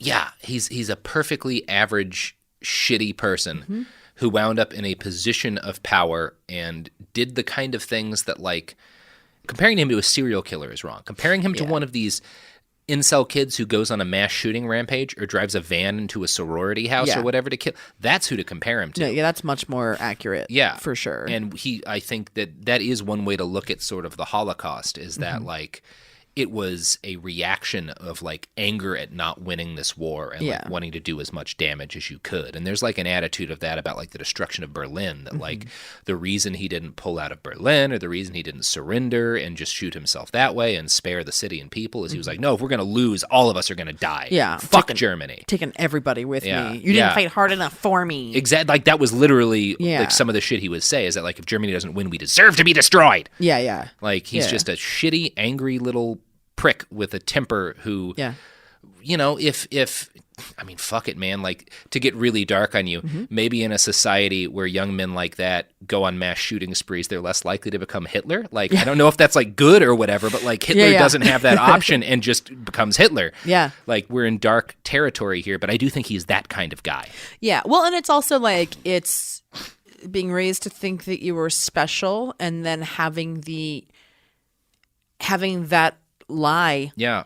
Because nobody's special. There's a billion people on the planet. Nobody's special. There's a lot of people out there, Hitler. Well, and like that's the big thing about so many of these incel guys is like they're raised to think that they are like the princes of their own little kingdoms. A lot of mama's boys. A lot of mama's boys. Roosh V, that pickup artist guy living in his mom's basement. Oh, yeah. Talking about how the Jews are behind everything. Like, Exactly. it just keeps happening. Well, and then they're mad they desperately need a woman, but they're mad at a woman because they think a woman sees them as weak because they need them to feel special. Yeah, the idea that like a relationship would have give and take and that you both have things to teach each other. Yeah. Like he doesn't want to be taught anything. No. He just wants pure allegiance. Yeah, which is why he goes after 16-year-olds. Yeah. Probably why his dad went after 16-year-olds. Absolutely. Repeatedly. Yeah, it's a power trip. It's a power trip. Yeah, you don't want an equal of any kind. No. Fucking coward. That's terrifying. Yeah. Yeah. Yeah. No, just a real piece of shit. So if you've ever wondered what happens if you give one of those incels on Reddit the most powerful military force in continental Europe, it was World War II. Yeah. That's what happens. Yeah, no, exactly. They'll just keep pushing. Boy, howdy, Hitler. Yeah, so teach your sons to dance. Teach your sons to dance, and that's the only thing we've learned today. Yeah. Is teach your sons to dance. You can dance if you want to. Yeah, make sure if you vote for someone, they don't date teenagers. At the very least. At the very least. At the very least, make sure they're not dating teenagers. Because that's how you get Hitlers. Yeah. That's how you get Hitlers. Don't let them fuck their niece. Yeah. Yeah. Can you make eye contact with a woman of your age without being filled with rage? Yeah, yeah. Are you capable of like having a conversation with a woman without screaming? Like, exactly. So it's also, are you capable of like seeing your dog misbehave without beating it and choking it and scaring a teenager? Yep. Hitler. God, just kind of mad those his German Shepherd didn't finish the job early. Yeah, no, I mean it was a goat that supposedly bit off his dick. I wish that goat had just I wish slit that his goat throat. ate the whole Hitler. Yeah, exactly. Chew that tin can up. Spit him out. Oh, how different the world would be if we just had like a weird... Did you know that back in like the 1909, a goat ate a boy? What if like in the future, the only animals that can time travel are goats? So we did try to kill Hitler, but he only bit his dick off. The goat only just got part of his dick. And it was, and we actually just really made it worse than it was in the first place. Yeah, it would have been fine otherwise. He would have just went on to become a... I don't know, like a sub in a dungeon. Yeah. I feel like that's the thing Hitler might have been happy with. Yeah, He'd really gotten in touch with his demons. Yeah, for sure. He just wanted to be whipped. That's why he carried a whip with him everywhere. Yeah. Somebody whip me, Admitting please. that takes some courage, though. It does. It does. I mean, it still does in 2019. You know, like it's the more open people can be about their kinks and stuff like that, the and the more open sexually the world can be and more accepting, then I think the less. That's why I say this every day. I say it a lot to my roommates, to police officers during traffic stops. More dominatrixes is the only thing that will protect us from more Hitlers. Truly. Absolutely. That's, I think, the note we're going to end on. Brandie, you want to plug your pluggables? You can find me on Twitter and Instagram at Brandazzle. My website is brandieposey.com, Brandie with an I-E, Posey with an E-Y. I have an album available wherever you listen to albums. It's called Opinion Cave. It's very funny. Feel free to buy it. And then I have a podcast called Lady to Lady. It's me, Barbara Gray, and Tess Barker. And then we have a fourth guest on every week. Past guests have included people like Karen Kogara, or French Stewart, or Margaret Cho. It's a really, really fun podcast. And then I have a monthly show here in Los Angeles on the second Saturday of every month called Picture This. And that's a show that I've hosted for 6 years where we pair up comedians with animators. They live animate your jokes behind you during your set. It's like you riffing within your own bits. And we get like really insane artists to come do the show all the time. Like we've had Pendleton Ward from Adventure Time. Craig Bartlett, the creator of Hey Arnold, has been on recently. And then we have people from amazing shows like BoJack Horseman and Big Mouth and Mr. Pickles. And it's a real great fun time. That's the second Saturday. God. And that's some music. That's my alarm that's set at 4:30 for no good reason. Oh, boy. But yeah, those are my plugs. Come see me at all the shit, guys. Well, if you currently know a young man who you're worried is going down a Hitlery path, tune him into those shows. Maybe open up his mind a little bit. Listen to some progressive comedy. Get him some dance lessons. Tell him to listen to my podcast. Have him hear a couple of men laugh at themselves and realize that it's okay. Yeah. Like get him out there and just give him a hug. Or hire a goat to bite his dick off. Either way, it's up to you to fight the Hitlers in your life. We all encounter a couple of Hitlers out there. Hey, you time-traveling goats listening out there, finish the job next time. Finish the job and retroactively render this episode pointless. I am Robert Evans. You can find us online at BehindTheBastards.com. You can find me on Twitter at iWriteOK. I have a book called A Brief History of Vice, where I do drugs, which if Hitler had done more of when he was young and not when he was old, he might have also come to some better conclusions about his ego. I'm podcast at BastardsPod on Twitter and Instagram. Buy a t-shirt, Behind the Bastards, TeePublic. Fuck Hitler, I love 40% of you. Behind the Bastards is a production of Cool Zone Media. For more from Cool Zone Media, visit our website, coolzonemedia.com, or check us out on the iHeartRadio app, Apple Podcasts, or wherever you get your podcasts.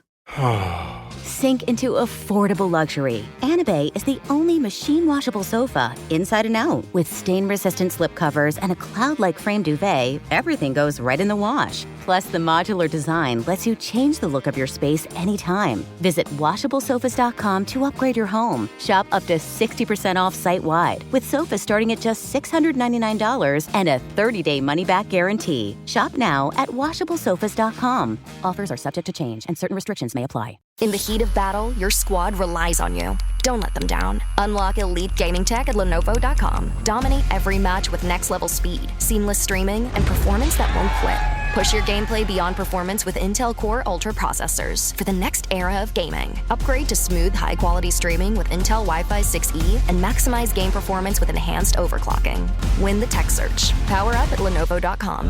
Lenovo. This is Bethany Frankel from Just Be with Bethany Frankel. Let me be blunt. Most dog food is junk. It just is. And I'm not feeding junk to Biggie and Smalls. That is why they eat Just Food for Dogs. It's real, 100% human-grade food with ingredients I actually recognize, not mystery pellets pretending to be healthy. And once I switched, the difference was obvious. Better digestion, better skin, more energy, dogs who actually feel good instead of just surviving dinner. Here's the thing. You care about quality. You make an intentional choice to be healthy. So why are you gambling with your dog's health? So let's think about our furry babies. Go to justfoodfordogs.com right now and get 50% off your first box. No code, just try it. Because once you see the difference, you're not going back. This is an iHeart podcast. Guaranteed Human.